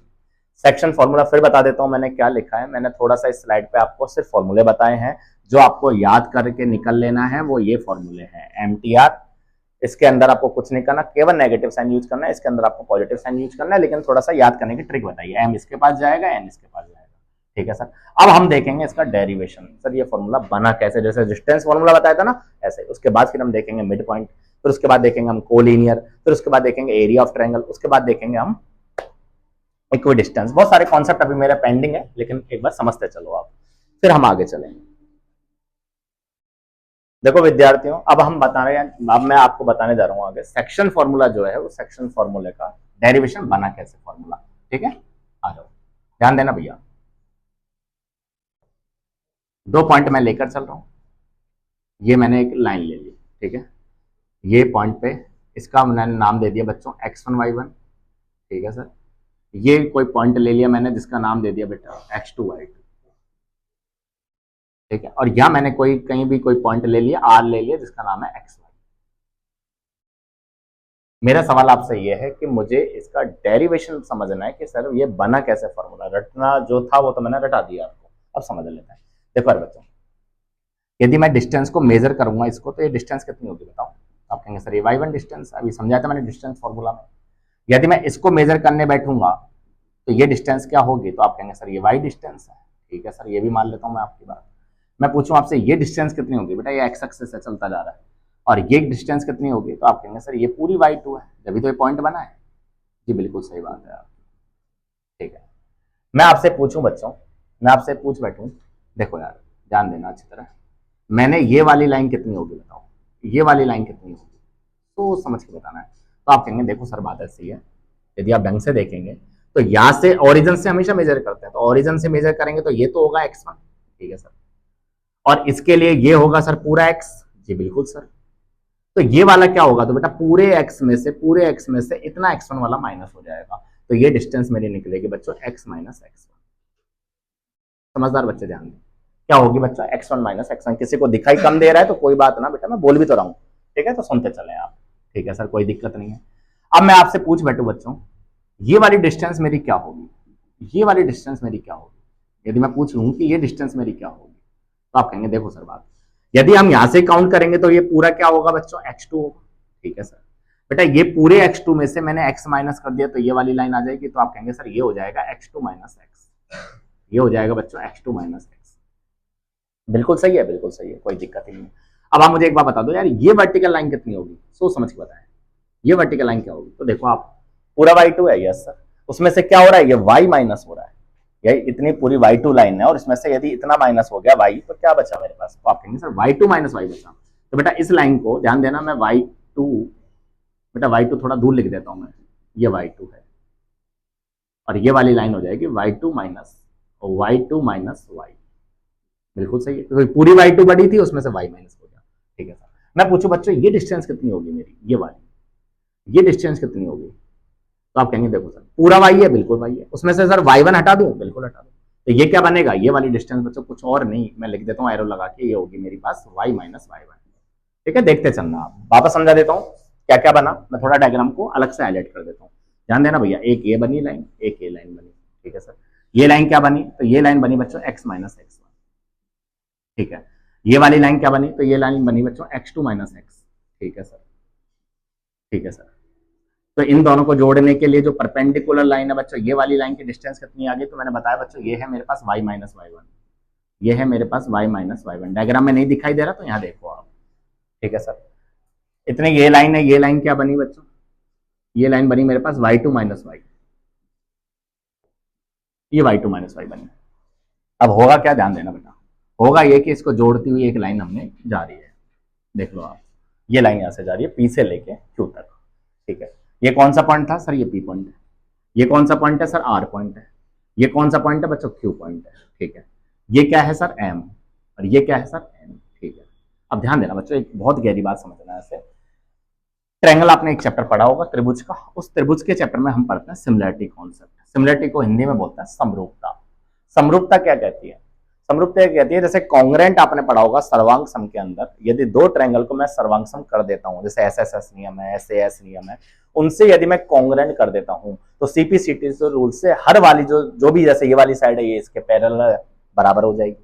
ये कॉन्ग्रेंट का सिस्टम है, ध्यान देना, ये वाली इसके बराबर हो जाएगी। लेकिन सिमिलरिटी क्या कहती है, बराबर नहीं होगी, सिमिलरिटी कहती है उसका रेशो बराबर होगा, बस यही अंतर है, बाकी सब बराबर है। तो मेरे कहने का मतलब क्या है, मेरा कहने का मतलब है, आप कहेंगे सर पहले तो सिमिलर प्रूफ तो करो, तो बेटा प्रूफ कर देता हूं, देखो ये 90 ये 90, आप कहेंगे हाँ सर ये 90, बिल्कुल सही है। ध्यान देना, इन दोनों को कॉन्ग्रेंट को मैं दोनों को वो सिमिलर प्रूफ कर रहा हूँ। सिमिलर के लिए मुझे सिमिलरिटी कुछ रूल होता है, उसको ध्यान में रखना पड़ेगा। तो ये 90 है, ये 90 है, बिल्कुल सही है बेटा। ये वाला यदि कुछ एंगल है तो इसके कॉरेस्पॉन्डिंग ये एंगल है या नहीं है भाई, जब पैरेलल लाइन खींचोगे तो ये बन रहा है तो ये भी बन रहा है, तो आप कहेंगे हाँ सर ये कॉरेस्पॉन्डिंग है। तो दोनों एंगल जब दो एंगल बराबर होता है तो तीसरा एंगल ऑटोमेटिक बराबर हो जाता है। तो सिमिलरिटी मैंने दोनों एंगल को क्या बता दिया, सिमिलर प्रूफ कर दिया। सिमिलर प्रूफ कर दिया कौन कौन से ट्रायंगल को, ध्यान देना, इसका नाम कुछ और मान लो आप, इसका नाम ए ले लेते हैं, इसका नाम बच्चों बी ले लेते हैं, ठीक है सर। तो ध्यान देना, थोड़ा सा समझाने का प्रयास करता हूं। इन ट्रायंगल ये है बच्चों पी ए आर, सिमिलर का ये साइन होता है उड़ती हुई चिड़िया सी है, ठीक है, ट्रायंगल। और फिर है बच्चों हमारे पास आर बी क्यू, ठीक है। इन दोनों को सिमिलर करने का फायदा क्या हुआ, सिमिलर करने का फायदा ये हुआ बच्चों, हर एक साइड, यदि मैं बात पूछता हूं आपसे कि आप मुझे बताओ पी आर और पी आर, इस पी आर और इस आर क्यू का रेशियो क्या है, तो आप कहेंगे इसका जो रेशियो होगा ना वो बेटा हर साइड के रेशियो के बराबर होगा, क्योंकि कौन सिमिलर प्रूफ कर ही दिया हमने। जब सिमिलर प्रूफ कर दिया तो हर साइड, ये वाली जो साइड है एक्स एक्सिस वाली पी ए, ये किसके बच्चों रेशियो होगी, आप कहेंगे सर आर बी के। ऐसे में आपसे पूछूं ये वाली जो हाइट है बच्चों आर ए वाली हाइट, ये किसके होगी, तो आप कहेंगे सर ये क्यू बी के, ये होगी। ये कौन कहता है, ये कहता है सिमिलर वाला कॉन्सेप्ट। यदि कॉन्ग्रेंट होता तो फिर मैं इन वाली साइडों को बराबर ले लेता, ठीक है सर। अब ध्यान दो बच्चों, प्रूफ करना जा रहे हैं हम, तो पी आर और आर क्यू क्या हुआ, तो आप कहेंगे सर इस रेशो को हम एम अपॉन एन नाम दे देते हैं, क्योंकि ये तो एम है और ये एन है, क्या दिक्कत है, कुछ नहीं, ठीक है। पी ए कितना है, तो पी ए बच्चों x minus x one, R B कितना है एक्स टू माइनस एक्स, ठीक है सर। बेटा आर ए कितना है, आर है y minus y one upon में वाई टू माइनस वाई, ठीक है सर। कोई दिक्कत, कोई दिक्कत नहीं है सर आपके होते हुए। मेरे कहने का मतलब है बच्चों, कंपेयरिंग करता हूं मैं इसको इससे, बेटा अब आंसर आने वाला है, आप समझना। अब जो मैथमेटिक्स वाले जो बच्चे हैं इनको लगता है कि भैया मैथ बहुत शानदार सब्जेक्ट है, वो ध्यान दे, अब इसकी कंपेयरिंग करनी है, इसका तुलना करनी है, और यहाँ से मैं एक्स का मान निकाल के बताऊंगा, ठीक है। तो आपका वो फॉर्मूला आ जाएगा। ऐसे ही मैं इसको जब इसके साथ लेकर चलूंगा पहले और तीसरे को, तो मैं वाई का फॉर्मूला, तो इधर तो मैं वाई का प्रूफ करूंगा, इधर मैं एक्स को कर देता हूँ। देखो यार बच्चों, कुछ नहीं करना, क्रॉस मल्टीपल कर दो। जब क्रॉस मल्टीपल करोगे तो एम क्या होगा, एक्स टू से मल्टीप्लाई होगा, जी बिल्कुल होगा।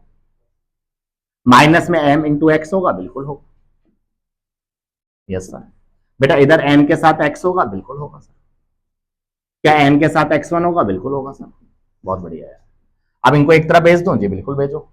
तो एम एक्स टू के साथ कौन चलेगा, एन एक्स वन चलेगा, बिल्कुल सर। इधर कौन चलेगा बच्चों, उधर वो चलेगा, एन एक्स के साथ कौन पहुंच गया बच्चों, एम एक्स पहुंच गया, ठीक है। अब ध्यान दो बच्चों, क्या मैं एक्स कॉमन ले लूं, बिल्कुल ले लो सर। क्या बचेगा, एम प्लस एन बचेगा सर, यहाँ एन प्लस एम लिखो, एम प्लस एन लिखो, बात सेम है। इधर क्या बचा, इधर बचा बच्चों m x two plus n x one, यही बचा। अब मेरा सवाल यह था भाई एक्स का मान बता दो, तो एक्स का मान क्या हो गया बच्चों, तो ये नीचे आ जाएगा। तो मेरे प्यारे प्यारे ढक्कनों, ये जो फॉर्मूला था m x two plus n x one upon में एम प्लस एन, ये हो गया मेरा प्रूफ, ठीक है। जो फॉर्मूला रट के काम चलाना चाह रहे हैं उनके लिए मैंने पहले ही बातें कर दी, और जो अच्छे बच्चे हैं जिनको लगता है कि हाँ यार चीजों को समझना बेहतरीन तरीके से जरूरी है हमारे लिए, तो बच्चे उसके लिए समझे। अब आपका काम ये है कि आप इस m अपॉन n के रेशो को इससे जब कंपेयरिंग करोगे तो मुझे y निकाल के बताओगे, ये आपका काम है। मैं डायरेक्ट लिख देता हूँ y क्या आएगा, ठीक है। तो y का फॉर्मूला होगा बच्चों m by two n y one upon में m प्लस, ये बच्चों मेरी कहानी खत्म हुई। सेक्शन फॉर्मूला विभाजन सूत्र की। सबसे पहले मैंने विभाजन सूत्र बताया होता क्या है, इंटरनली क्या होता है, एक्सटर्नली क्या होता है, उसके बाद मैंने आपको इनका पूरा एक डेरिवेशन समझाया है, ठीक है। अब हम बात करेंगे बच्चों नेक्स्ट कॉन्सेप्ट की, लेकिन उससे पहले आप इतना समझे फिर हम आगे चलेंगे। देखो विद्यार्थियों, अब आगे अभी तक हमने जितने भी कॉन्सेप्ट समझ लिए हैं, डिस्टेंस फॉर्मूला है, आपका सेक्शन फॉर्मूला है, उसके कुछ क्वेश्चंस मैं करा रहा हूँ, ठीक है, प्रैक्टिस के लिए। देखो विद्यार्थियों, सवाल क्या आएगा, सवाल आएगा P 5, एंड Q9, 6। सबसे पहले तो आपको बताना बीच में एंड लगा मिले या फिर और लगा मिले, इसका मतलब ये है P एक किनारे पे रख दो और एंड वाली बात है जो दूसरी है ना वो दूसरे किनारे पर रख दो। और फिर उसने आगे कोई बोला कि तीसरा पॉइंट है, तो बच्चों उसको कहीं भी बीच में रख दो, बीचों बीच नहीं रखनी जब तक मिड पॉइंट ना बोला जाए, ठीक है। तो बीच में मैंने कहीं भी बोल दिया पॉइंट है, ये आर एक्स कॉमा वाई, ये ध्यान रखना है मिड पॉइंट नहीं है, ठीक है, और ना मिड पॉइंट मैंने अभी समझाया आपको, ठीक है सर। तो बच्चों अब सेक्शन फॉर्मूला पूछ रहा है, यदि वो इंटरनली, यदि मान लो वो अंत विभाजित करता है, ये वाला जो पॉइंट है, यदि इसको इंटरनली बाइसेक्ट करता है, तो सवाल ये है कि आप मुझे बता दो, क्या बता दो कि इनके रेशो, मतलब इनके जो कोऑर्डिनेट है वो क्या है। चलो ठीक है, देखो ये जो कोऑर्डिनेट होगा बच्चों, मैं थोड़ा समझाने का प्रयास करता हूँ, ये जो है वो x1 y1 है बेटा, ये जो कोऑर्डिनेट निकाल के देगा ना मुझे, ये देगा x2 y2, ठीक है। फॉर्मूले में जमाने के लिए इनकी समझ तैयार होनी चाहिए। ये है बच्चों m और ये है मेरे पास n। मेरा सवाल पता है क्या है, मेरा सवाल ये है x का मान बताओ और y का मान क्या है। तो बच्चों सेक्शन फॉर्मूला लगा दें, जी बिल्कुल लगा दो। तो सेक्शन फॉर्मूला क्या कहता है, m किसके पास जाएगा बच्चों, x2 के पास जाएगा, तो मैं डायरेक्ट वैल्यू जमा रहा हूँ, ठीक है, फॉर्मूला मैंने पहले लिखवा दिया। तो m यहां से लिया, x2 कौन सा है, ध्यान देना बेटा, x2 पहले वाली वैल्यू होती है 9। स्टूडेंट जल्दीबाजी में क्या करता है, x1 x2 y1 y2, फिर कहते हैं पता नहीं आंसर मेरे क्यों नहीं आता, मेरी किस्मत खराब है। खराब नहीं है बेटा, मेहनत करो तुम एडवांस, ये x1 है तो ये y1 है, ये x2 है ये y2 है, ठीक है सर। तो 1 9 आ गया, ठीक है सर, बीच में प्लस लगाया, फिर मैंने क्या लिया, n लिया, जब n लिया तो उसके साथ क्या लिया बच्चों, x1 आएगा, ठीक है, x वाली वैल्यू में x ही x घूमेगा चारों तरफ, ठीक है सर। तो n x1 हो जाएगा, x1 कितना है 5 है, और ये क्या आएगा बच्चों m प्लस n मतलब 1 प्लस 3, सॉल्व कर लें यार। तो ये आएगा 9, ये आएगा बच्चों 15 और ये आएगा हमारा 4। बेटा 15 और 9 मेरे हिसाब से 24 होगा, 24 4 डिवाइड करना पड़ेगा, तो x का आंसर है जो बच्चों आ जाएगा, कितना आ जाएगा 6 आ जाएगा।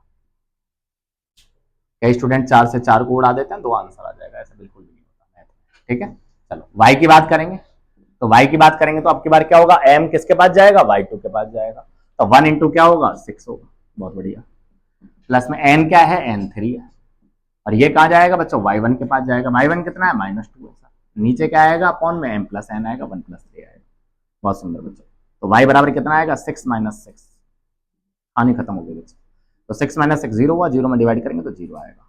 तो मेरा सवाल ये है कि भैया आर एक्स कॉमा वाई की वैल्यू बता दो, ये सवाल एनसीईआरटी का सवाल है सारे, तो हमारा सवाल ये था कि आर की वैल्यू बता दो, तो आर की वैल्यू होगी 6,0, ठीक है, तो लिख देना लाइन, ये हमारा आंसर हो गया, ठीक है। तो यहाँ पे लिख देना, अतः जो आर का जो कोऑर्डिनेट है, आर का जो निर्देशांक है 6,0 है, जहां एब्सिसा 6 है और ऑर्डिनेट 0 है, ठीक है, भुज जो 6 और कोटि कितनी है 0 है। एक बार इतना लिखो बच्चों, फिर एक डिस्टेंस फॉर्मूला वाला भी क्वेश्चन मैं करा देता हूँ, उसके बाद फिर हम आगे चलेंगे मिड पॉइंट पर, सेंट्रोइड पर, एरिया ऑफ ट्रायंगल पर, कोलिनियर पर, इक्वल डिस्टेंस पर, ये कुछ कॉन्सेप्ट मेरे और बचे हैं, ठीक है। एक बार लिखो फिर आगे चलते हैं।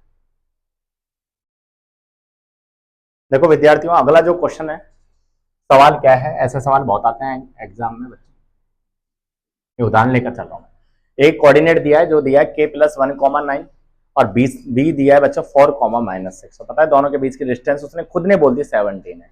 सवाल क्या पूछना चाह रहा है, सवाल कह रहा है के का मान बता दो, सवाल कहना चाह रहा है भैया के का मान बता दो, तो आपको पता होना चाहिए के का मान कैसे निकालें। तो बच्चों डिस्टेंस जो है इन दोनों के बीच की डिस्टेंस है ए बी, वो ए बी कितनी दे दी इसने दे दी बच्चों 17, ये दिया हुआ डेटा है, तो हमें ये निकालना है के का मान क्या होगा। तो बच्चों ए बी कैसे निकालते हैं, ए बी निकालने का बच्चों फॉर्मूला होगा रूट के अंदर, क्या होगा, देखो x1 माइनस x2 कर लो, चाहे x2 माइनस x1 कर लो, ध्यान रखना है जो x2 है उसी को y2 लेना है।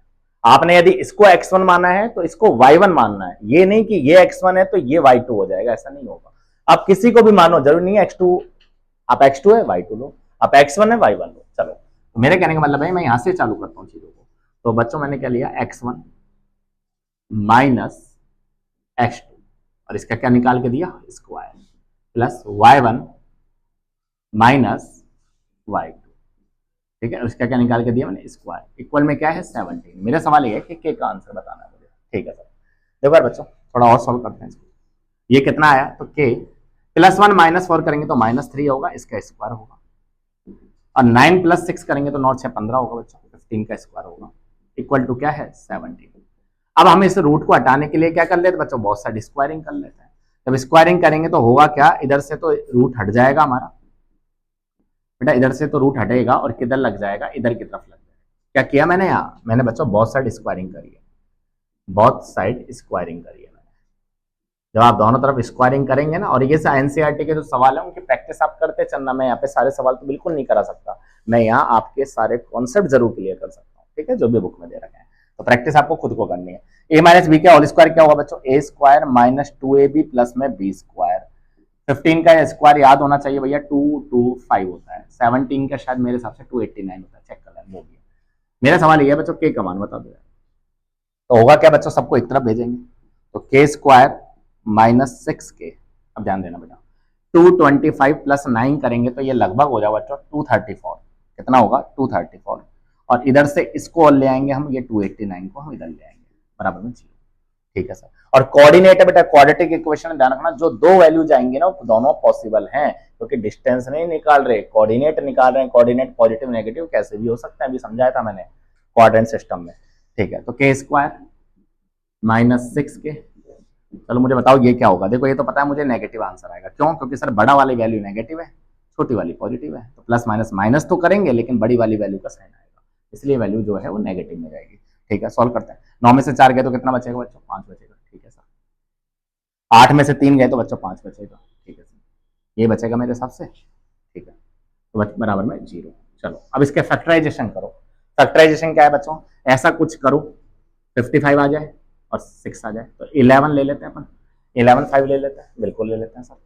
तो के square minus 11k plus 5k, जो बच्चे जानते हैं ये चीजें करना, ये छोटी छोटी क्लासों में पढ़ा दी जाती है, ठीक है। तो ये आएगा माइनस 6k, बिल्कुल आ रहा है सर, मल्टीप्लाई करने पर माइनस 55 बिल्कुल आ रहा है। अब बच्चों करो क्या, कॉमन ले लो यार, तो के कॉमन लेंगे तो के माइनस 11 होगा, यहाँ से 5 कॉमन लेंगे तो के माइनस 11 होगा, ठीक है, बिल्कुल सही है। पूरे में से के माइनस 11 कॉमन ले लें जी सर, तो अंदर क्या बचेगा, अंदर बचेगा के प्लस 5 बराबर 0।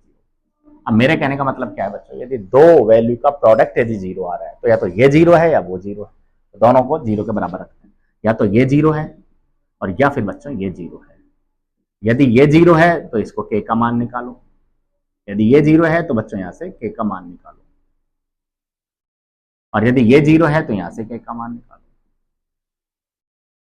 यदि ये सवाल आता है एमसीक्यू के अंदर तो फिर आपको ऑब्जेक्टिव में मिल जाता है, तो 11 मिल जाता है, माइनस 5 मिल जाता है, लेकिन यहाँ दोनों आंसर वैलिड हैं, तो के का जो आंसर होगा वो क्या होगा बच्चों, 11 कॉमा माइनस 5, मतलब दोनों आंसर पॉसिबल है। ये ध्यान देना, ये एक्स और वाई की वैल्यू नहीं है, ये एक्स और वाई की वैल्यू बिल्कुल नहीं है, ये आंसर है के का, 11 भी हो सकता है और माइनस 5 भी हो सकता है। अच्छा, इस सवाल जो ये था, इस टाइप के सवाल सीबीएसई एग्जाम्स में पूछे जाते हैं, ठीक है। जो अपने राजस्थान बोर्ड के स्टूडेंट हैं उनके तो एनसीईआरटी से बाहर कुछ भी नहीं है, और सेंटर बोर्ड में एनसीईआरटी के बाहर सब कुछ है, ठीक है। तो उसमें इस तरीके के सवाल पूछे लिए जाते हैं जिसमें डिस्टेंस दे दी जाती है, पूछ लिया जाता है कोऑर्डिनेट क्या होगा, तो इस तरीके के सवाल आप जरूर पढ़ कर जाए, ठीक है। अब हम बात करेंगे बच्चों अगले कॉन्सेप्ट की, मैंने सेक्शन फॉर्मूला का एक सवाल कराया, मैंने डिस्टेंस फॉर्मूला बता दिया, मैंने आपको डिस्टेंस फ्रॉम वाले सवाल करा दिए, अब हम बात करेंगे सिंपल सा कॉन्सेप्ट की बात करेंगे। अब मैं बात करूंगा बच्चों एरिया ऑफ ट्रायंगल की, त्रिभुज का क्षेत्रफल हम कैसे निकालें। विद्यार्थियों अगला कॉन्सेप्ट है मेरा एरिया ऑफ ट्रायंगल। देखो यार, किसी भी त्रिभुज का क्षेत्रफल कैसे निकालते हैं ध्यान देना बेटा, सबसे पहले तो मैथ में जो भी डायग्राम बनाने हैं वो हमको राइट साइड में बनाने हैं, ठीक है। तो ये पॉइंट मैं लेके चल रहा हूं बच्चों, x1 y1 है, ये पॉइंट मेरे पास x2 y2 है, और ये वाला पॉइंट मेरे पास x3 y3 है। मेरा सवाल ये है कि इसका एरिया कैसे निकालें बच्चों। एरिया फॉर्मूला आप याद रखें, एरिया ऑफ ट्रायंगल निकालने का फॉर्मूला डायरेक्ट याद रखें आप, एरिया ऑफ ट्रायंगल बना दिया मैंने, है ना। फॉर्मूला ध्यान दो बेटा, 1/2 तो बाहर आएगा ही आएगा, ठीक है।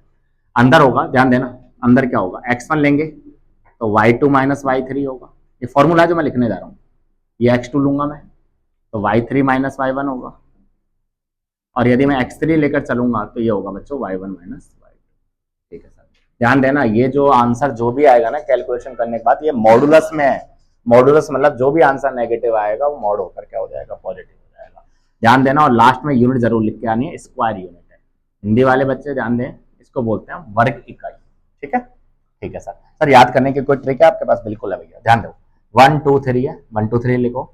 यदि आप सिंगल सिंगल वैल्यू ले रहे हो तो उसको तो लिखना है एक्स में, ये लिख दिया एक्स में, 1 है ना तो x1 लिख दिया, ठीक है सर। अगली वैल्यू क्लॉकवाइज चलो, तो अगली वैल्यू क्या क्या आ रही है बच्चों, 2 और 3 आ रही है, तो इनको लिखो y में 2 और 3, ठीक है सर, इसकी कहानी खत्म। फिर प्लस लगाओ, ठीक है सर। अब अकेला लो बच्चों, कौन, x2, ये रहा, तो इसके क्लॉकवाइज देखोगे तो क्या होगा, तो आप देखेंगे सर 3 1 आएगा, 3 1 आएगा, देखो 3 1, ठीक है सर।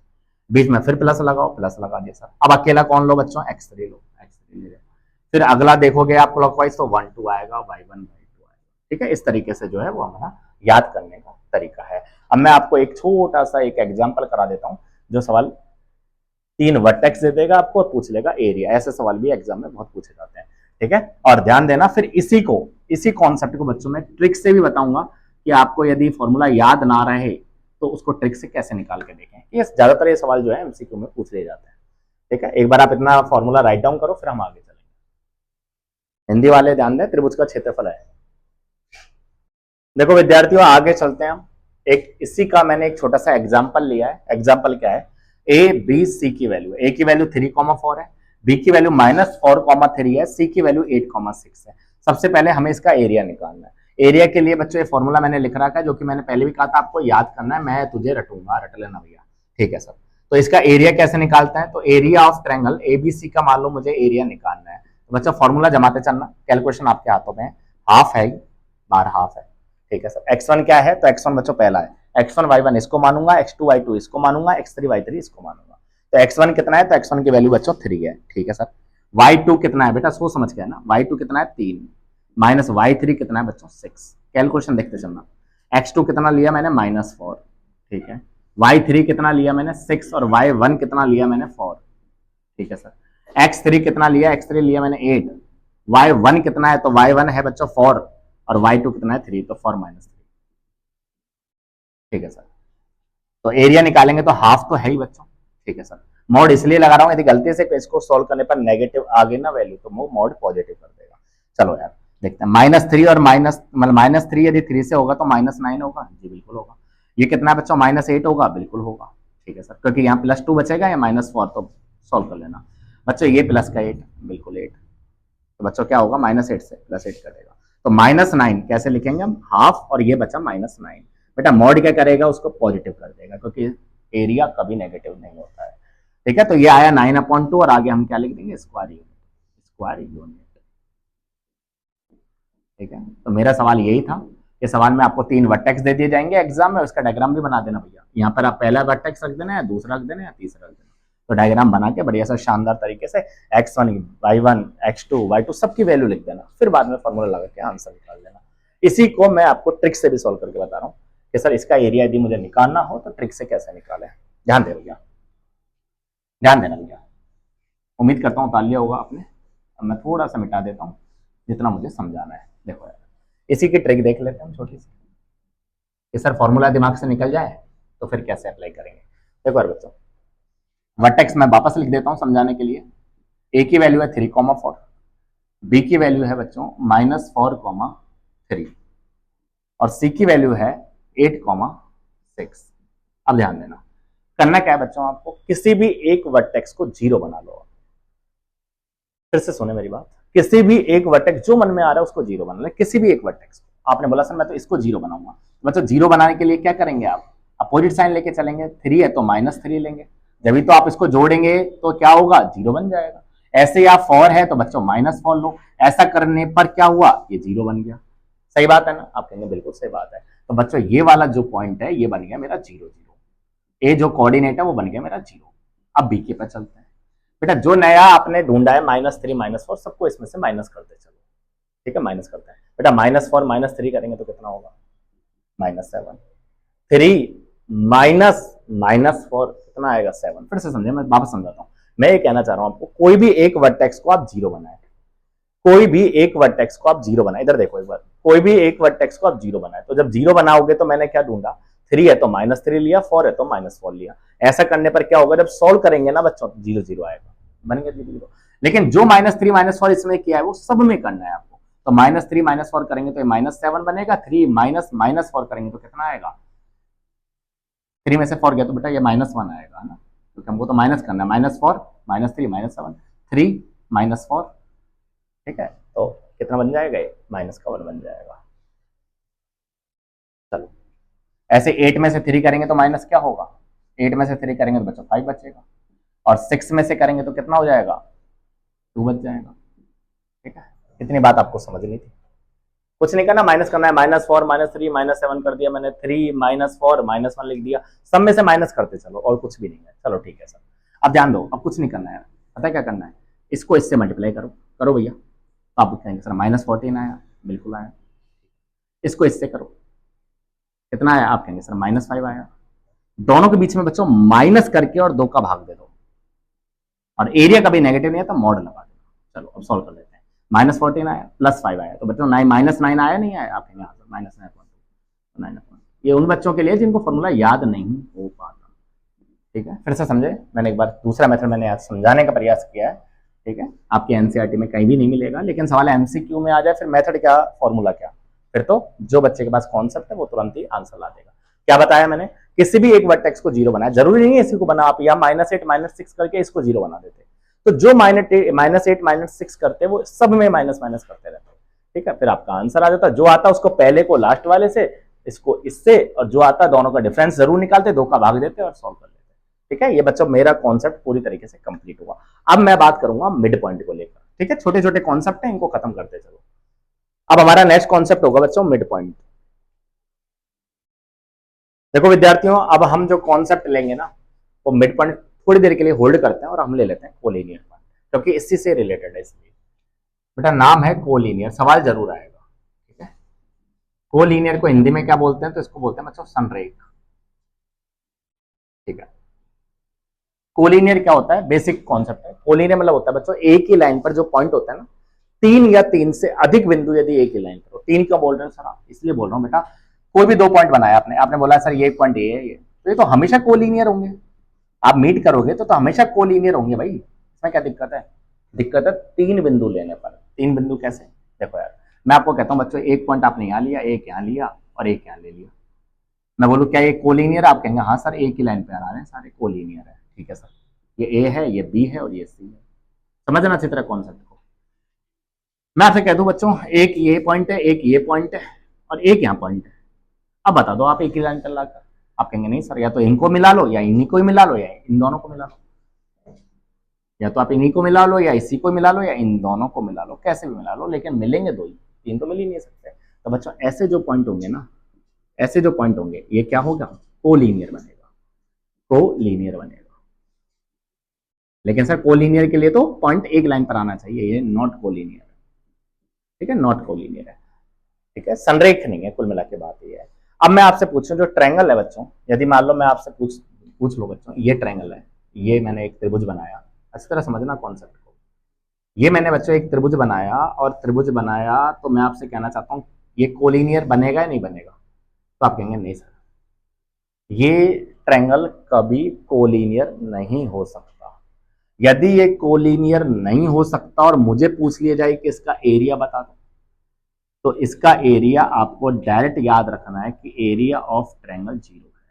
कब, जब आपके पॉइंट कैसे हो, कोलिनियर हो। बेटा वापस समझे, छोटा सा कॉन्सेप्ट है, सवाल है कोलिनियर पे। कोलिनियर मतलब क्या होता है, एक ही रेखा पर पॉइंट आना चाहिए, लेकिन पॉइंट 3 या 3 से अधिक होने चाहिए। कई टीचर बोल देते हैं 2 या 2 से अधिक पॉइंट, 2 तो पॉइंट वैसे ही वैसे होंगे, 2 पॉइंट तो आप कहीं भी ले लो, मैं बोलूं इन दोनों को मिला दो यार, मैं बोलूं इन दोनों को मिला दो भाई, इन दोनों को मिला दो, वो तो हमेशा कोलिनियर होंगे। दिक्कत है 3 या 3 से अधिक बिंदु में। तो मेरे कहने का मतलब है 3 पॉइंट या 3 से अधिक पॉइंटों को यदि आप मिला रहे हैं और यदि वो एक लाइन पे मिल रहे हैं तो फिर क्या होगा, कोलिनियर, अदरवाइज नॉट कोलिनियर। ठीक है सर, तो मेरा सवाल ये है, मुझे एक क्या करेगा, वो 3 कोऑर्डिनेट देगा। अभी मैं एक एग्जांपल कराऊं आपके सामने, मुझे क्या बोलेगा, वो 3 कोऑर्डिनेट है, यदि वो कोलिनियर है तो एरिया ऑफ ट्रायंगल बता दो। अब भैया 3 पॉइंट हैं, यदि कोलिनियर है तो ट्रायंगल कैसे बनेगा, सोच के बताओ आप।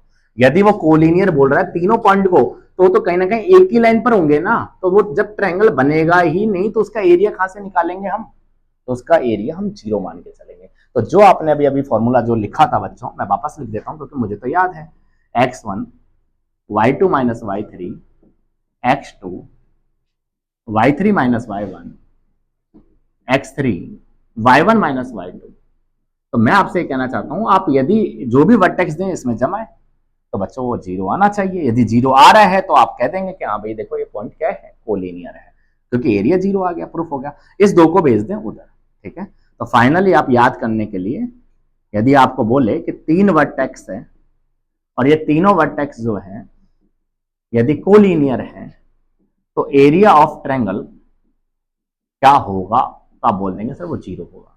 दूसरी बात, हो सकता है वो आपसे प्रूफ करवा ले कि भैया प्रूफ करके बताओ कि ये कोलिनियर पॉइंट है।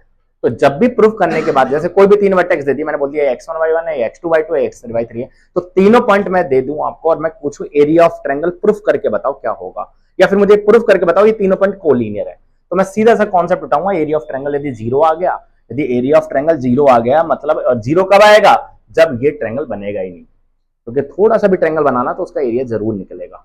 और यदि इसका एरिया ऑफ ट्रायंगल को मैंने यहां वैल्यू पुट करी एलएचएस के अंदर, और यदि मेरा आंसर पूरा कैलकुलेशन सॉल्व करने पर 0 आंसर निकल कर आ गया, तो मैं कह दूंगा ये वर्टेक्स जो है ना, ये पॉइंट आप दिए थे, ये पॉइंट आपके कोलिनियर पॉइंट है। ठीक है, ऐसे छोटे छोटे सवाल आएंगे, तो एक सवाल और उठा लेते हैं, एनसीईआरटी का सवाल है, फिर आगे करते हैं। राइट डाउन करें बच्चों, कॉन्सेप्ट को समझते चलें, फिर हम आगे चलेंगे। और एक बात और समझे कि जब कोलिनियर पॉइंट होंगे ना, तो बच्चों इस वाली साइड का सम, इस वाली साइड का सम करेंगे ना, तो ये पूरी साइड आएगी। बात समझ में आई? तो इसका ध्यान रखना।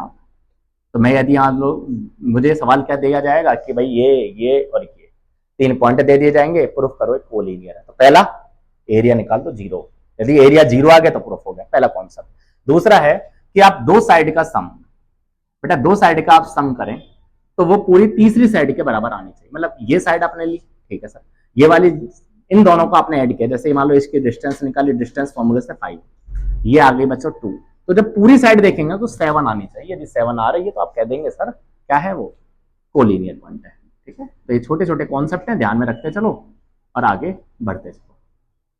चलो राइट डाउन करो, फिर आगे चलते हैं, एक सवाल लेते हैं छोटा सा। चलो विद्यार्थियों, एक एग्जाम्पल मैंने समझाने के लिए लिया है आपको। कोलिनियर, देखो क्या कहना चाह रहा है, वो कहना चाह रहे हैं 3 वर्टेक्स हैं और तीनों वर्टेक्स कोलिनियर है, तो आप हमें बता दो ए का मान क्या हो। ऐसे सवाल बहुत पूछे जाते हैं एग्जाम में। 3 पॉइंट है, 3 पॉइंट सर बोल रहा है कोलिनियर है, तो बता दो ए का मान क्या होगा। अभी मैंने थोड़ी देर पहले बताया, यदि वो कोलिनियर है और यदि वो कांस्टेंट वैल्यू पूछ रहा है, तो सीधा सा कॉन्सेप्ट लगाओ कि एरिया ऑफ ट्रायंगल 0 कर दो, सबसे बेस्ट कॉन्सेप्ट है। तो सवाल बहुत आते हैं बच्चों कि त्रिभुज का क्षेत्रफल यदि आपने 0 लिख दिया तो आप कह देंगे, क्योंकि कोलिनियर का मतलब ही 0 होता है। अब कैसे भी करके आप एक ही वैल्यू निकालो। तो मैंने फॉर्मूला बताया था, मैंने कहा था हाफ को तो भूल जाएं आप थोड़ी देर के लिए, आप तो पॉइंट्स पे काम करें। बच्चों फॉर्मूला याद है, वापस लिख देता हूँ, जैसे मैं बार बार लिख रहा हूँ ऐसे आपको बार बार लिखना है, जिससे आपको याद हो जाए। ठीक है, 2 है तो बच्चों अगला क्या होगा, 3y x3, अगला है बच्चों y1 माइनस y2 बराबर। ठीक है सर, अब आप बताओ मुझे x1 क्या होगा। ये कोई x1 y1 है, x2 y2, x3 y3। चलो x1 की वैल्यू 1, y2 कितना है 4, y3 कितना है बच्चों माइनस है, देख लेना कैलकुलेशन में कहीं गलती हो जाए तो। x2 कितना है 3, y3 कितना है बच्चों माइनस, और y1 कितना है, तो y1 है बच्चों 2, x3 कितना है 5, y1 क्या है 2, माइनस y2 क्या है बच्चों 4 बराबर। देखो बच्चों, बेटा मल्टीप्लाई करोगे तो ये आएगा 4 प्लस है जी सर, इसको सॉल्व करोगे तो ये कितना आएगा, सोच समझ के बताओ मुझे। तो बच्चों ये आएगा माइनस का 3 है, फिर ये कितना आएगा बच्चों, ये आएगा -6, बहुत सुंदर। ये है बच्चों कितना -2, और ये आएगा -10 बराबर 0। अब ध्यान दें बच्चों, ध्यान दें, आप मुझे एक बात छोटी सी बता दो बात, a -3a करेंगे तो कितना बचेगा, आप कहेंगे सर -2a बचेगा। अब कैलकुलेशन देखो, ये बना -10 और ये बना -6, तो ये बना -16। -16 को 4 के साथ करूंगा तो कितना होगा बच्चों, -12 होगा या नहीं होगा, जी बिल्कुल होगा, जी बिल्कुल होगा।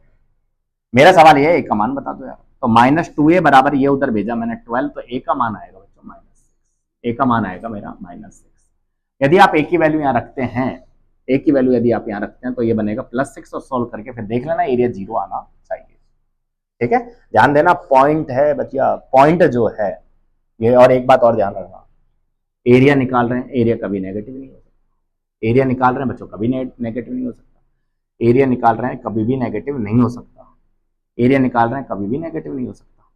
एरिया निकाल रहे हैं बच्चों, कभी भी नेगेटिव नहीं हो सकता। तो इस बात को जब हम उधर लेंगे ना, तो बच्चों ये कितना बनेगा, -2 आप बाहर निकालेंगे कॉमन लेकर, ठीक है, बराबर कंपेयरिंग करेंगे तो ये आ जाएगा a का मान -6। ठीक है, कोई दिक्कत नहीं है मुझे।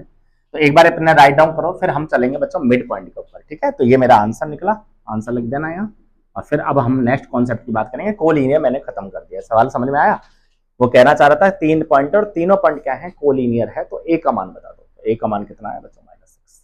कहीं कैलकुलेशन में गलती हो तो कमेंट बॉक्स में बता देना मुझे। चलो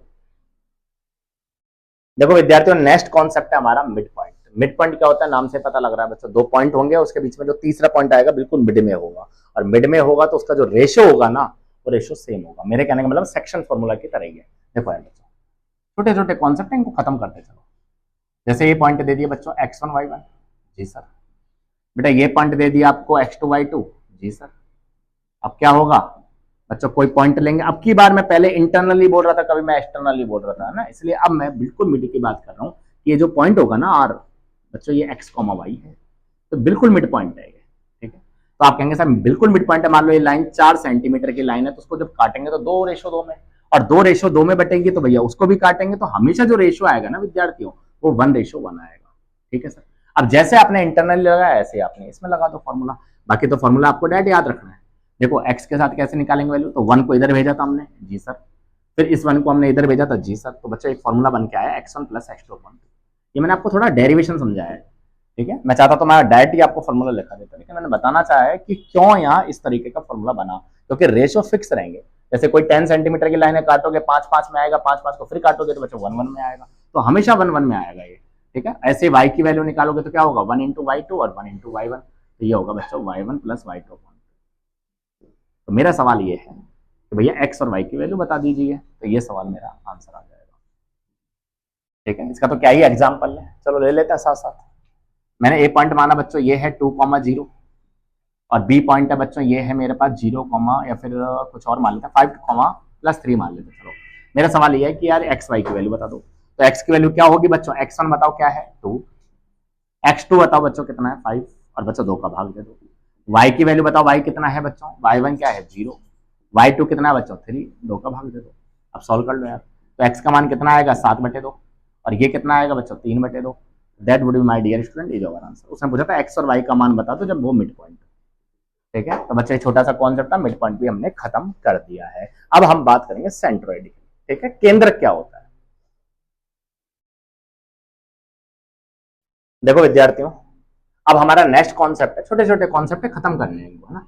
सेंट्रोइड, सेंट्रोइड सर ये क्या बीमारी है, बेटा बीमारी नहीं है, सवाल आता है जब जब बीमार हो जाते हैं। सेंट्रोइड क्या है, सेंट्रोइड को हिंदी में बोलते हैं हम केंद्रक, ठीक है। क्या होगा देखो, ये है हमारा ट्रायंगल।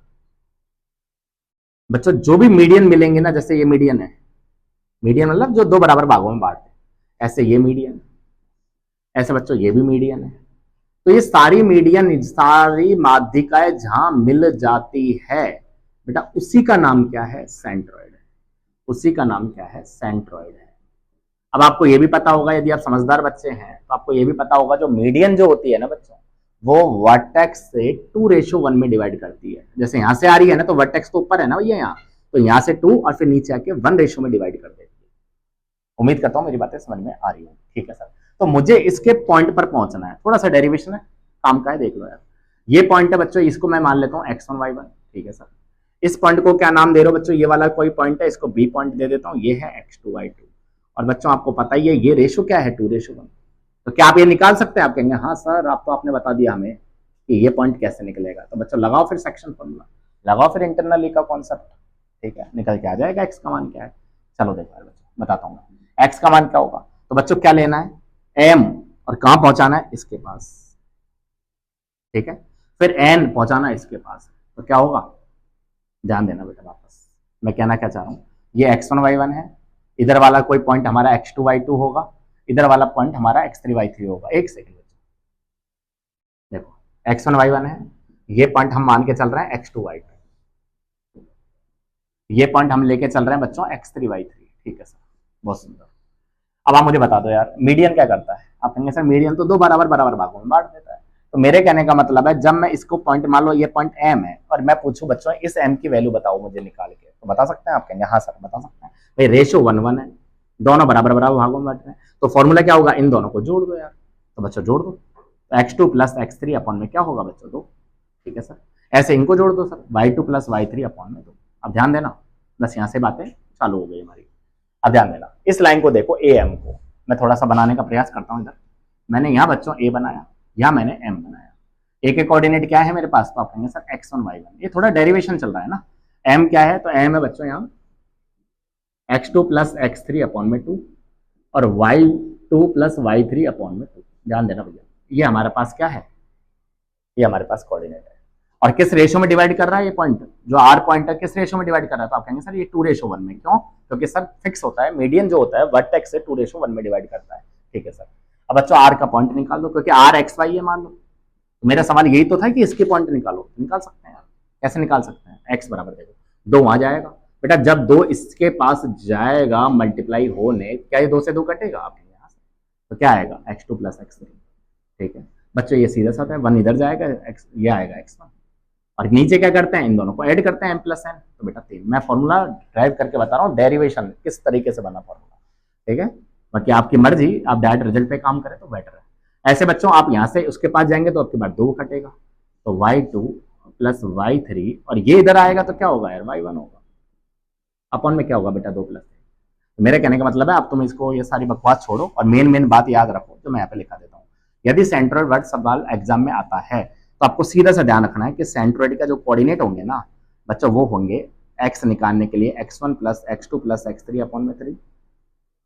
नेक्स्ट होगा बच्चों y1 plus y2 plus y3 upon में 3। ये याद होने चाहिए। ठीक है, तो इसको बच्चों हम हाईलाइट कर देते हैं। आपको मेन जो है वो बातों का इससे मतलब होना चाहिए। जो अच्छे बच्चे हैं जिनको लगता है यार मैथ क्या है, तो उसको समझने के लिए आप डेरिवेशन समझ सकते हैं। क्योंकि मुझे पहले मिड पॉइंट बताना पड़ा, इसलिए मैंने आपको सेक्शन फॉर्मूला पहले पढ़ाया। सेक्शन फॉर्मूला को यूज करके मैंने मिड पॉइंट पढ़ाया और मिड पॉइंट को यूज करके बच्चों मैंने आपको सेंट्रोइड पढ़ाया। ठीक, सब चीजें आपस में लिंक है एक दूसरे से। ठीक है, ये मेरा कॉन्सेप्ट खत्म हुआ। सर एक सवाल बता दो एग्जाम में आया हुआ, चलो वो भी कर लेते हैं। और उसके बाद क्या होगा, उसके बाद बच्चों कॉन्सेप्ट लेंगे हम इक्विडिस्टेंस का। छोटे छोटे कॉन्सेप्ट खत्म करते जाओ। देखो विद्यार्थियों, सेंट्रोइड जो है, सेंट्रोइड के ऊपर मैंने एक छोटा सा सवाल लिया, सवाल समझे अच्छी तरह। क्वेश्चन ने ए का कोऑर्डिनेट दिया, क्वेश्चन ने बी का कोऑर्डिनेट दिया, क्वेश्चन ने सी का कोऑर्डिनेट हमसे छुपा लिया। जबकि हम पढ़ के क्या जाते हैं कि सेंट्रोइड पूछेगा, सेंट्रोइड नहीं पूछेगा बेटा, सेंट्रोइड तो दिया हुआ है। आपको पूछा है कि उसका वर्टेक्स बता दो तीसरे पॉइंट का, लेकिन हमें पता है यदि ये सेंट्रोइड है, यदि हमें पता है, क्योंकि बोला जाएगा सवाल में ना 3 वर्टेक्स है, तीनों सेंट्रोइड के पॉइंट है, तो आप बता दो 2 वर्टेक्स तो दे दिया, तीसरा सेंट्रोइड दे दिया, तो आप बता दो तीसरा वर्टेक्स क्या होगा। तो ऐसे सवालों के लिए जब भी सेंट्रोइड बोले तो मैंने बता रखा है फॉर्मूला, आप फॉर्मूला याद रखें। x बराबर होगा x1 plus x2 plus x3, नीचे 3 आएगा या 2 आएगा, तो आप कहेंगे 3 आएगा। क्यों, क्योंकि रेशो 2:1 में डिवाइड करता है, इसलिए 3 आएगा। ठीक है, अब वैल्यू जमा लो यार। x क्या है, तो बेटा x तो ये वाली वैल्यू है, x और y तो ये वाली वैल्यू है, बाकी x1 y1 x2 y2 x3 y3 है। ठीक है, चलो तो x का मान कितना है, 3 है। x1 कितना है, तो ऊपर से देखते चलो, x1 है -2, x2 कितना है सर 4 और x3 कितना है बच्चों x, और इसमें 3 का भाग देना। ठीक है सर, कैलकुलेशन बाद में करेंगे हम। अब y पर आ जाओ यार, फॉर्मूला लिख देते हैं पहले। y का फॉर्मूला क्या है बच्चों, y1 plus y2 plus y3 upon में 3।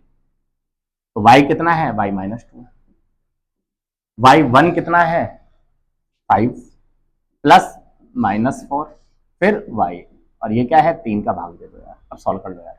ठीक है, क्या ही बताएं, अब इसमें क्रॉस मल्टीपल करो तो ये आएगा 3 3 जा 9, ये आएगा बच्चों 4 में से 2 गया तो 2 प्लस x का मान बता दो यार। तो बेटा 2 इधर जाएगा तो 9 में से 2 गया तो 7 आएंगे। थोड़ी कैलकुलेशन पे कमांड करो, आपके आंसर कभी गलत नहीं आएंगे।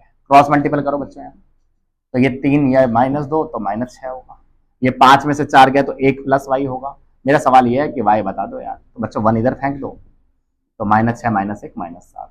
तो मेरा सवाल क्या था, मेरा सवाल क्या था, तीसरा वर्टेक्स क्या है, तो बच्चों तीसरा वर्टेक्स कुछ और नहीं 7, -7 है। That would be my dear student is our answer. बेटा ये कॉन्सेप्ट का भी थोड़ा साफ कर दिया। अब हम बात करेंगे अगला, इक्विडिस्टेंस का कॉन्सेप्ट है।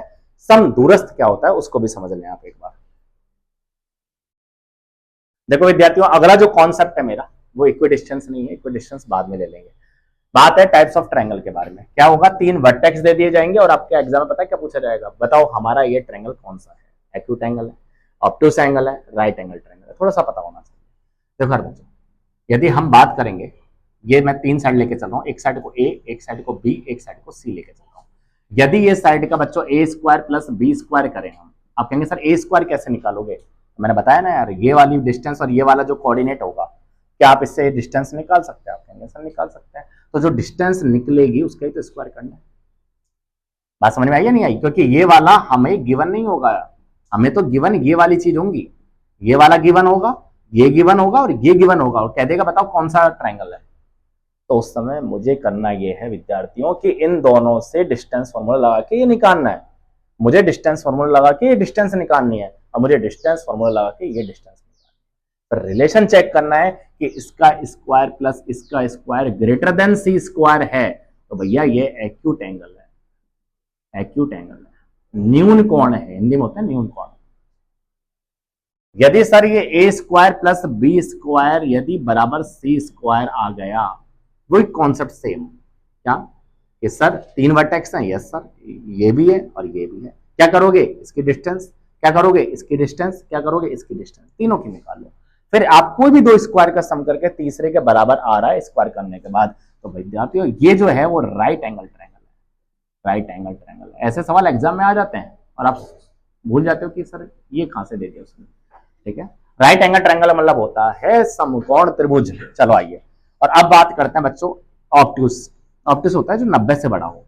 क्या होगा बच्चों, ये और ये सब क्या है, दिए हुए हैं। क्या निकालना है, डिस्टेंस से ये, डिस्टेंस फॉर्मूला से ये, डिस्टेंस फॉर्मूला से ये। करेंगे क्या बेटा, रिलेशन याद रखो और करना कुछ नहीं है। आप इसका जो भी डिस्टेंस है उसका स्क्वायर करो, कोई भी दूसरी का स्क्वायर करो। यदि आपको लगता है कि इसका स्क्वायर तीसरी से छोटे आ रहा है, तो बच्चों ये होगा मेरा ऑब्ट्यूस। बेटा सवाल आते हैं जब आपको चीजें समझ में आएंगी कि हाँ यार काश पढ़ लेते, तो इसलिए पढ़ते हैं, और रिवाइज जरूरी है, रिवाइज कर लेते हैं, ठीक है। ये भी छोटी सी बातें कंप्लीट हो गई हमारी, ठीक है। उसके बाद होता है बच्चों क्वाड्रिलेटरल के बारे में। क्या वो बोलेगा कि भाई प्रूफ करके बताओ कि ये हमारा क्या है, ध्यान देना भैया, वो प्रूफ करके बताएगा कि भैया प्रूफ करो कि ये राइट एंगल या रेक्टेंगल है। बेटा सुनना, यदि रेक्टेंगल ट्रायंगल है, हिंदी में क्या बोलते हैं इसको, हिंदी में बोलते हैं आयत, या रेक्टेंगल बोल दो, ट्रायंगल नहीं होता, राइट एंगल होता है ट्रायंगल। रेक्टेंगल तो खुद एक शेप है, रेक्टेंगल मतलब होता है आयत, आयत मतलब आयत, ये लो आयत, ठीक है सर। क्या करना है इसमें, करना यह बेटा इसका 4 पॉइंट दे दिए जाएंगे, चारों वर्टेक्स आपको गिवन होंगे एग्जाम में। कह देगा प्रूफ करके बताओ कौन सा क्वाड्रिलेटरल है, रेक्टेंगल है क्या, तो रेक्टेंगल है तो क्या करेंगे भैया, ये वाली साइड की डिस्टेंस निकालेंगे, ये डिस्टेंस निकालेंगे, ये डिस्टेंस निकालेंगे, ये डिस्टेंस निकालेंगे। क्या होगा, ये वाली डिस्टेंस, चलो मैं मान लेता हूं ये ए है और ये ए है, तो बच्चे दोनों सेम होनी चाहिए। ये बी वाली साइड है, ये बी वाली साइड है। मैं इसको हल्के में इसलिए समझा रहा हूं क्योंकि बचपन से यही तो पढ़ते हुए आए हैं हम, ठीक है। तो ये दोनों बच्चों आमने सामने वाली साइड और ये आमने वाली साइड, यदि ये साइड बराबर है, साथ में इसके डायगोनल से जो निकालेंगे, डायगोनल्स को हिंदी में बोलते हैं बच्चों विकर्ण, जो विकर्ण निकालोगे वो भी आपस में बराबर बराबर हैं, तो आप कह देंगे सर ये रेक्टेंगल है। अब कैसे निकालोगे डिस्टेंस बच्चों, डिस्टेंस फॉर्मूला से निकालेंगे। मुझे बताना है कि भैया प्रूफ करके बताओ ये एक क्या है, स्क्वायर है। क्या करेंगे बच्चों, कोई भी एक साइड निकालेंगे, तो ये साइड निकालोगे, ये साइड कैसे निकालोगे, साइड डिस्टेंस फॉर्मूला से, बार बार कह रहा हूं मैं। यदि बच्चों चारों साइडें बराबर आ जाती हैं तो आप कह देंगे स्क्वायर है। लेकिन बात इतनी खत्म नहीं हुई बच्चों, स्क्वायर है तो आपको बताना पड़ेगा कि उसके डायगोनल भी क्या है, सेम है। यदि डायगोनल सेम है तो ही तो स्क्वायर है, यदि डायगोनल सेम नहीं है तो रोम्बस है। क्या है, रोम्बस, इसको हिंदी में होता है समचतुर्भुज, ठीक है। ध्यान देना, चारों साइड बराबर आएगी, बच्चे लिख देते हैं स्क्वायर, जबकि गलत हो जाता है। क्यों, क्योंकि वो डायगोनल चेक नहीं करते, डायगोनल बराबर आएगा तो ही वो स्क्वायर है, अदरवाइज वो रोम्बस कहलाएगा, समचतुर्भुज रहेगा। छोटी छोटी बातें इनको लिखते चलो, ठीक है। ये है बच्चों शेप के ऊपर सवाल कि किस तरीके के डायग्राम देकर, 3 वर्टेक्स देकर वो क्या क्या पूछ लेगा हमसे, ठीक है। अब हम बात कर लेते हैं कुछ सा हमारा जो भी इक्विडिस्टेंस जैसे कॉन्सेप्ट है उसको खत्म कर लेते हैं, ठीक है। 2-4 मिनट की क्लास और है, उसके बाद फिर ये लेक्चर कंप्लीट है हमारा। देखो विद्यार्थियों, आज का लास्ट कॉन्सेप्ट है हमारा इक्विडिस्टेंस और ट्राइसेक्शन, ठीक है। उसके अलावा यदि आपको लगता है कि कोई कॉन्सेप्ट बचा हुआ है तो आप कमेंट बॉक्स में मुझे बता देना, मैं उसका रिकॉर्ड करके अटैच कर दूंगा। देखो यार, इक्विडिस्टेंस का मतलब सिर्फ इतना सा है बच्चों, छोटा सा कॉन्सेप्ट है, सवाल जरूर आता है, बस इतनी सी बात है। देखो यार, ये पॉइंट आपको दे दिया जाएगा, ये x1 y1 है, ये पॉइंट आपको दे दिया जाएगा, ये है बच्चों x2 y2 है, ठीक है सर। और इक्विडिस्टेंस का मतलब होता है कि मिड पॉइंट का काम है, कुल मिला के बात ये कहना चाह रहा हूं, मिड पॉइंट मैंने आपको बता दिया, ये है बच्चों x y। तो वो क्या बोलेगा पता है आपको, वो बोलेगा बच्चों ये कोई भी एक कोऑर्डिनेट छुपा लेगा, ठीक है। तो हमको क्या करना है, हमको ये पता है कि इक्विडिस्टेंस है तो कहीं ना कहीं पी आर जो है वो क्यू आर के बराबर होगा। लेकिन जब आप पी आर की वैल्यू निकालेंगे तो डिस्टेंस फॉर्मूला से रूट चढ़ेगा उसके ऊपर, और रूट को हटाने के लिए हम यहाँ पे करेंगे स्क्वायरिंग। बस ये कॉन्सेप्ट है, क्योंकि स्क्वायर यदि आपने हटा दिया, यदि आपने स्क्वायर कर दिया, रूट का स्क्वायर कर दिया, तो स्क्वायर रूट हट गया, और हट गया तो फिर कैलकुलेशन सिंपल हो गई। लेकिन पता है यहाँ भी एक दिमाग यूज करेगा वो आपसे, थोड़ा सा गहरा कॉन्सेप्ट है, समझना भैया। वो पता है क्या करेगा आपको, वो केस दे देगा। चलो मैं समझा देता हूँ। केस क्या बोलेगा, वो ये बोल देगा बच्चों ये एक लाइन है, ठीक है सर, पी पॉइंट है जी सर, x1 y1 मान लें, मान लो भैया। दूसरा पॉइंट क्या है, x2 y2 है जी सर। वो बोल देगा कि सर एक पॉइंट है, पता है वो x एक्सिस से इक्वी डिस्टेंस बना रहा है। यहाँ बच्चे फंस जाएंगे सारे, क्योंकि कोऑर्डिनेट दे दे तो कोई दिक्कत नहीं है, सवाल बोलेगा घुमाने के लिए x एक्सिस से वो इक्वी डिस्टेंस है। मतलब समझ में आ रही है मेरी बातें? आप कहेंगे हाँ सर। तो x एक्सिस का मतलब ये है बच्चों, x एक्सिस पे y की वैल्यू 0 होती है। अब क्या करोगे, अब बच्चों वही पी आर का स्क्वायर बराबर किसका स्क्वायर, क्यू आर का स्क्वायर। सॉल्व करेंगे बच्चों, x की वैल्यू, इक्वेशन बनेगी, x की वैल्यू बता दो, तो वो कहते हैं कोऑर्डिनेट क्या है, तो कोऑर्डिनेट बताना, x, 0 की वैल्यू बताना। फिर से सुनो, मैंने बताया इक्वी डिस्टेंस का मतलब ये है कि सर जो पॉइंट है वो इससे भी बराबर दूरी पर है, इससे भी बराबर दूरी पर है। तो मेरे कहने का मतलब है इसमें आप डिस्टेंस फॉर्मूला लगाएंगे, बिल्कुल लगाएंगे, पी आर निकल जाएगा। ऐसे इससे डिस्टेंस लगाएंगे, क्यू आर निकल जाएगा। मैंने क्या बोला, दोनों तरफ स्क्वायर लगा देना। क्यों? क्योंकि सर दोनों तरफ रूट लगा हुआ है, रूट अपनी कैलकुलेशन को टफ करेगा, ठीक है, इजी नहीं करेगा। इजी बनाने के लिए स्क्वायर लेकर हम उसको हटा देंगे और फिर कैलकुलेशन खेल लेंगे आराम से, कोई दिक्कत नहीं आएगी। मैंने बोला केस नंबर 1 में वो क्या करेगा, 2 पॉइंट दे देगा और पता है क्या बोलेगा, इक्वी डिस्टेंस है फ्रॉम एक्स एक्सिस से। तो जो पॉइंट आपको यूज लेना है ना, वहां एक्स एक्सिस की जगह आपको x, 0 लिखना है। सर सवाल यदि मान लो y एक्सिस बोल देता हूं, केस नंबर 2 क्या करेगा, वो एक लाइन बोलेगा। ये पॉइंट क्या दे देगा बच्चों, x1 y1 दे देगा। ये पॉइंट क्या दे देगा बच्चों, x2 y2 दे देगा।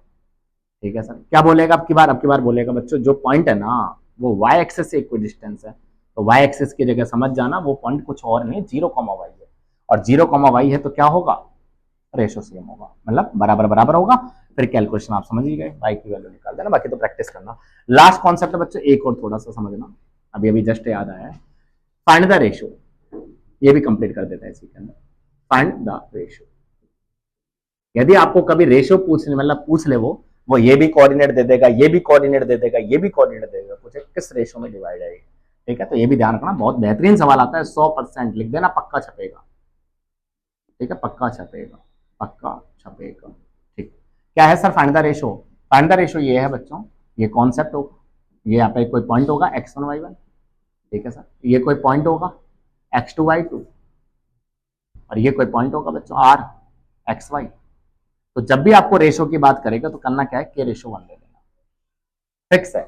जब भी आपको रेशो समझ में नहीं आए तो हमेशा इसके अंदर k रेशो 1 मानना है, और विशेष ध्यान रखना है कि रेशो जो होगा वो कभी नेगेटिव नहीं होगा। जैसे मान लो सपोज दैट आपका आंसर निकल के आया इसको सॉल्व करने का माइनस, या फिर ऐसा आया आपका आंसर 2/5 आ गया, तो 2/5 रेशो 1 नहीं हुआ, आंसर जो लिखा जाएगा वो क्रॉस मल्टीपल, इसके नीचे 1 लगाओ और क्रॉस मल्टीपल करके 2/5 लिखा जाएगा, ये आंसर होगा, ठीक है। एक बार फिर से समझे क्या कहना चाह रहा हूं मैंने कहा अनुपात क्या करना है आपको, क्या करेगा, ये जो पॉइंट है ना, पॉइंट की जगह लिख देगा कि एक्स एक्सिस, ये सर ये लाइन यदि किसी एक्स एक्सिस को डिवाइड करती है तो किस अनुपात में डिवाइड करेगी। तो आप कहेंगे सर यदि वो एक्स एक्सिस से डिवाइड हो रही है तो कहीं ना कहीं वो कोऑर्डिनेट क्या है, x, 0 है।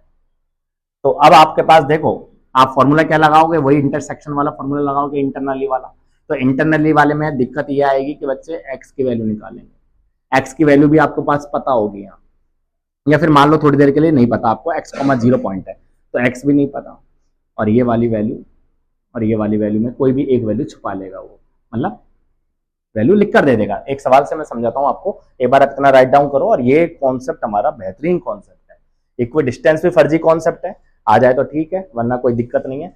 ट्राई सेक्शन का मतलब ये है बच्चों, ट्राई सेक्शन के अंदर कोई भी जो लाइन होती है ना वो 3 भागों में तो बट नहीं सकती। क्यों? क्योंकि सर रेशो तो हमारे पास m और n होते हैं। तो आपको ये याद रखना है, यदि 3 में यदि बांटना है तो आपके पास 2 केस है, या तो आप उसको 2:1 में लो और या आपको 1:2 में लो। सर आंसर कौन सा सही माना जाएगा? आंसर बेटा दोनों सही माने जाएंगे, और दोनों ही करना अति आवश्यक है आपको एग्जाम में। इसलिए आप m और n के रेशो कभी तो 2:1 ले लेना, और दूसरे केस में आप 1:2 ले लेना। इस तरीके से बच्चों ये ट्राई सेक्शन वाला कॉन्सेप्ट क्लियर हुआ।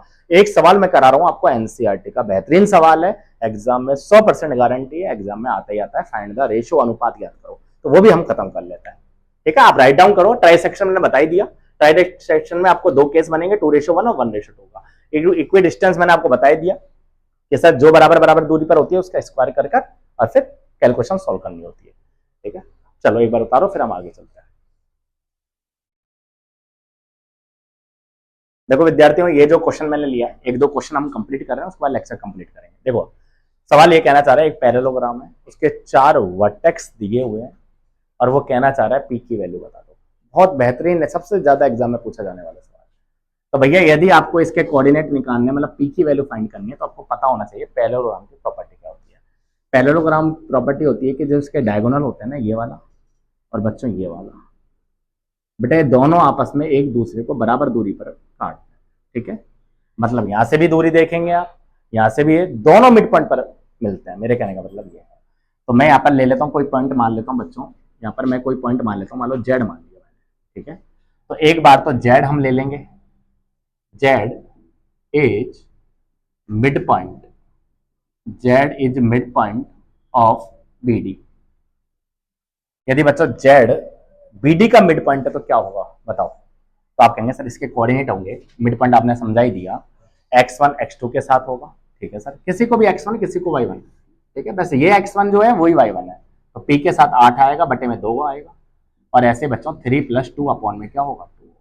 ये लो, ठीक है, ये हो गया जेड का मिड पॉइंट कब, जब बीडी लेकर चल रहा है। और अब मैं जेड का पॉइंट मिड पॉइंट लेकर चल रहा हूं जब ए सी है। ठीक है, जेड, बेटा दोनों बातें बराबर होंगी। सवाल बहुत शानदार है, Z is mid point of A C. ठीक है यार, करना क्या है, करना कुछ नहीं है बच्चों, पहले का पहले से ऐड करो। तो 6 + 9/2 करेंगे, यस सर, और 1 + 4/2 करेंगे, यस सर। अब देखो यार, ये भी मिड पॉइंट है, ये भी मिड पॉइंट है, तो दोनों बराबर कर दें, बराबर कर दो। तो बच्चों ये देखना, कंपेयर कर रहा हूं मैं, तो पहले वाला जो x का मान है वो इससे कंपेयर होगा। आप कहेंगे हाँ सर, 6 + 9/2 से कंपेयर होगा। ठीक है सर, सवाल हमारा ये था कि p का मान बता दो। तो मेरे कहने का मतलब है सर ये बराबर, ये दोनों बराबर है मैं आपस में, तो सर ये x ये इसके बराबर होगा। सवाल पूछा है p का मान बता दो, भैया सॉल्व कर लो यार। तो सॉल्व कैसे करेंगे, तो p + 8/2, और ये है बच्चों 9 और 6 15/2। अब बच्चों ये 2 जब इधर भेजोगे तो मल्टीप्लाई में जाएगा, जो डिवाइड वाले को काट देगा, या फिर समझदार बच्चे 2 से 2 में काट देता हूँ। तो p + 8 = 15 है, इसको उधर भेजेंगे तो p का मान 7 आ जाएगा। बहुत शानदार सवाल है, एग्जाम में बहुत बार पूछा हुआ सवाल है। ठीक है, ये सवाल के बाद अब हम लास्ट सवाल देख रहे हैं बच्चों, जो है हमारा फाइंड द रेशो का। ठीक है, इतना राइट डाउन करो फिर हम आगे चलेंगे। देखो विद्यार्थियों, लास्ट फाइनल छोटा सा क्वेश्चन तुम्हारे सामने, लड्डू सवाल है। देखो a की वैल्यू -3,10, दूसरा है r है -1,6 और b की वैल्यू है बच्चों 6,-6। पता क्या कहना चाह रहा है, find the ratio. Ratio find करवाना चाह रहा है विद्यार्थियों, इसलिए आपके सामने ये सवाल लाया हूं मैं, अनुपात ज्ञात करने वाला। ठीक है सर, जब भी अनुपात ज्ञात करना हो तो मैंने बताया रेशो, आपके रेशो 1 मान लो, फिक्स है, मान लो उसको। अब सुनो मेरी बात, काम की, हो सकता है वो यहाँ पर पॉइंट दिया है ना, बस यहाँ खेलेगा वो, यहाँ मैं बता रहा हूँ, यहाँ ही बस आपको कंफ्यूज करेगा वो। केस नंबर 1 में ध्यान देना अच्छी तरह, यदि फ्रॉम x एक्सिस कहना चाह रहा है तो बच्चों कोऑर्डिनेट ले लेना है यहाँ x, 0, क्योंकि x एक्सिस पर y 0 होता है। और केस नंबर 2, केस नंबर 2 है बच्चों फ्रॉम, मैं सारे कॉन्सेप्ट क्लियर कर रहा हूँ, ना कि कोई क्वेश्चन करा रहा हूँ। ठीक है, तो 0, y एक्सिस बोले तो 0, y। तो ध्यान देना कहने का मतलब क्या है, यहाँ आपकी मर्जी है, आप इस x को लेके काम करें या y को लेके काम करें, लेकिन यहाँ बच्चों मर्जी जो है वो इसकी चलेगी, क्योंकि सोचो x भी अननोन है और इसमें से कोई सी भी एक वैल्यू अननोन दे दी उसने, तो बच्चों फिर 2 वैल्यू कैसे निकाल पाओगे आप। इसलिए उस जगह हेल्प करेगी आपकी ये 0 वाली वैल्यू, क्योंकि एक तरफ यदि आप 0 ले लिया तो वहां चाहे कितना भी अननोन दे, हम उसको 0 में भेज देंगे और आसान बना लेंगे कैलकुलेशन। इसलिए मैं फिर बोल रहा हूं कि कॉन्सेप्ट जो मैं सवाल करा रहा हूं वो इंपॉर्टेंट है या नहीं है, लेकिन ये जो कॉन्सेप्ट है बच्चों ये बेहतरीन इंपॉर्टेंट है, बहुत ज्यादा इंपॉर्टेंट है। ठीक है सर, रेशो की बात कर रही थी अपनी, रेशो हो गई, तो सेक्शन फॉर्मूला लिख देना, by section formula, by section formula. विभाजन सूत्र क्या होता है, तो विभाजन सूत्र होता है बच्चों x की वैल्यू, याद है, भूल गए, याद है सर, x, ये x है। ठीक है सर, फिर m क्या है बच्चों की, किसके साथ बच्चों, x2 के साथ, प्लस n क्या है बच्चों 1, किसके साथ, x1 के साथ, -3 अपॉन में m + n। ध्यान देना यहाँ दोनों आपको वैल्यू लेने की जरूरत नहीं है, कहीं आप y के लिए भी काम करो, हमको तो रेशो चाहिए कहीं से मिल जाए, करो क्रॉस मल्टीपल कर लेते हैं। तो ये जब इधर जाएगा तो -1 के से मल्टीप्लाई होगा तो माइनस के होगा, ये इधर जाएगा तो बच्चों -1 होगा। ठीक है सर, इधर देखो ये होगा 6 के और ये होगा -3। अब सॉल्व करें यहाँ, के वाला उधर भेजो, ये तो हो गया बच्चों 7 के, और ये इधर भेज दो, ये हो गया बच्चों 2। तो के का मान आया 2/7। मैं यही समझाना चाह रहा हूं आपको, एक सेकंड, मैं यही समझाना चाह रहा हूं आपको 2/7/1। जब क्रॉस मल्टीपल करेंगे ना तो आंसर आ जाएगा 2/7। ठीक है, मैं भी आपको थोड़ी देर पहले जो सिखाना चाह रहा था ना विद्यार्थियों, बस यही बात थी कि ये आपको इस तरीके से आंसर देना है। यदि कोई फ्रैक्शन में आ जाए तो स्टूडेंट इतना ही छोड़कर आ जाते हैं। ठीक है, अब विशेष बात देख लो आप, ये तो मैंने बात कर दी खत्म और ये मेरा लेक्चर भी कंप्लीट हुआ, लेकिन लास्ट बात फिर बोल रहा हूं, हाईलाइट कर रहा हूं, एग्जाम में सवाल छपेगा, क्या छपेगा सुनो, सवाल आएगा बच्चों फ्रॉम एक्स एक्सिस, और यदि एक्स एक्स आएगा तो समझ लेना x,0 रखना। और गेम जो खेलेंगे वो 0 से खेलेंगे, मैंने पहले बताया, क्योंकि ये भी अननोन होगा, ये भी अननोन होगा। सर बार बार क्यों बता रहे हो? बार बार इसलिए बता रहा हूं क्योंकि बार बार बार बार तुम याद करके जाओगे तो ही सवाल में आएगा, वरना एग्जाम में नहीं आ पाएगा और तुम छोड़ाओगे सवाल। मैंने क्या बोला यहाँ, इसको एक्स एक्सिस है y0, तो 0 को लेकर कंपेयर करके बात बना देना, और यदि सवाल y एक्सिस है तो x को लेकर 0 करके कंपेयर कर देना। ठीक है, ये बच्चों हमारा जो लेक्चर है वो हैप्पी एंडिंग हुई, ये हमारा जो चैप्टर है बच्चों वो कंप्लीट हुआ। मैं एक बार सभी जो भी बच्चे लेक्चर देख रहे हैं सबको बता देता हूँ, मेरे अभी तक स्टैटिक्स चैप्टर मैंने पूरा पढ़ाया हुआ है, शॉर्ट में, मतलब 1.5-1.25 घंटे की वीडियो आप देख सकते हैं।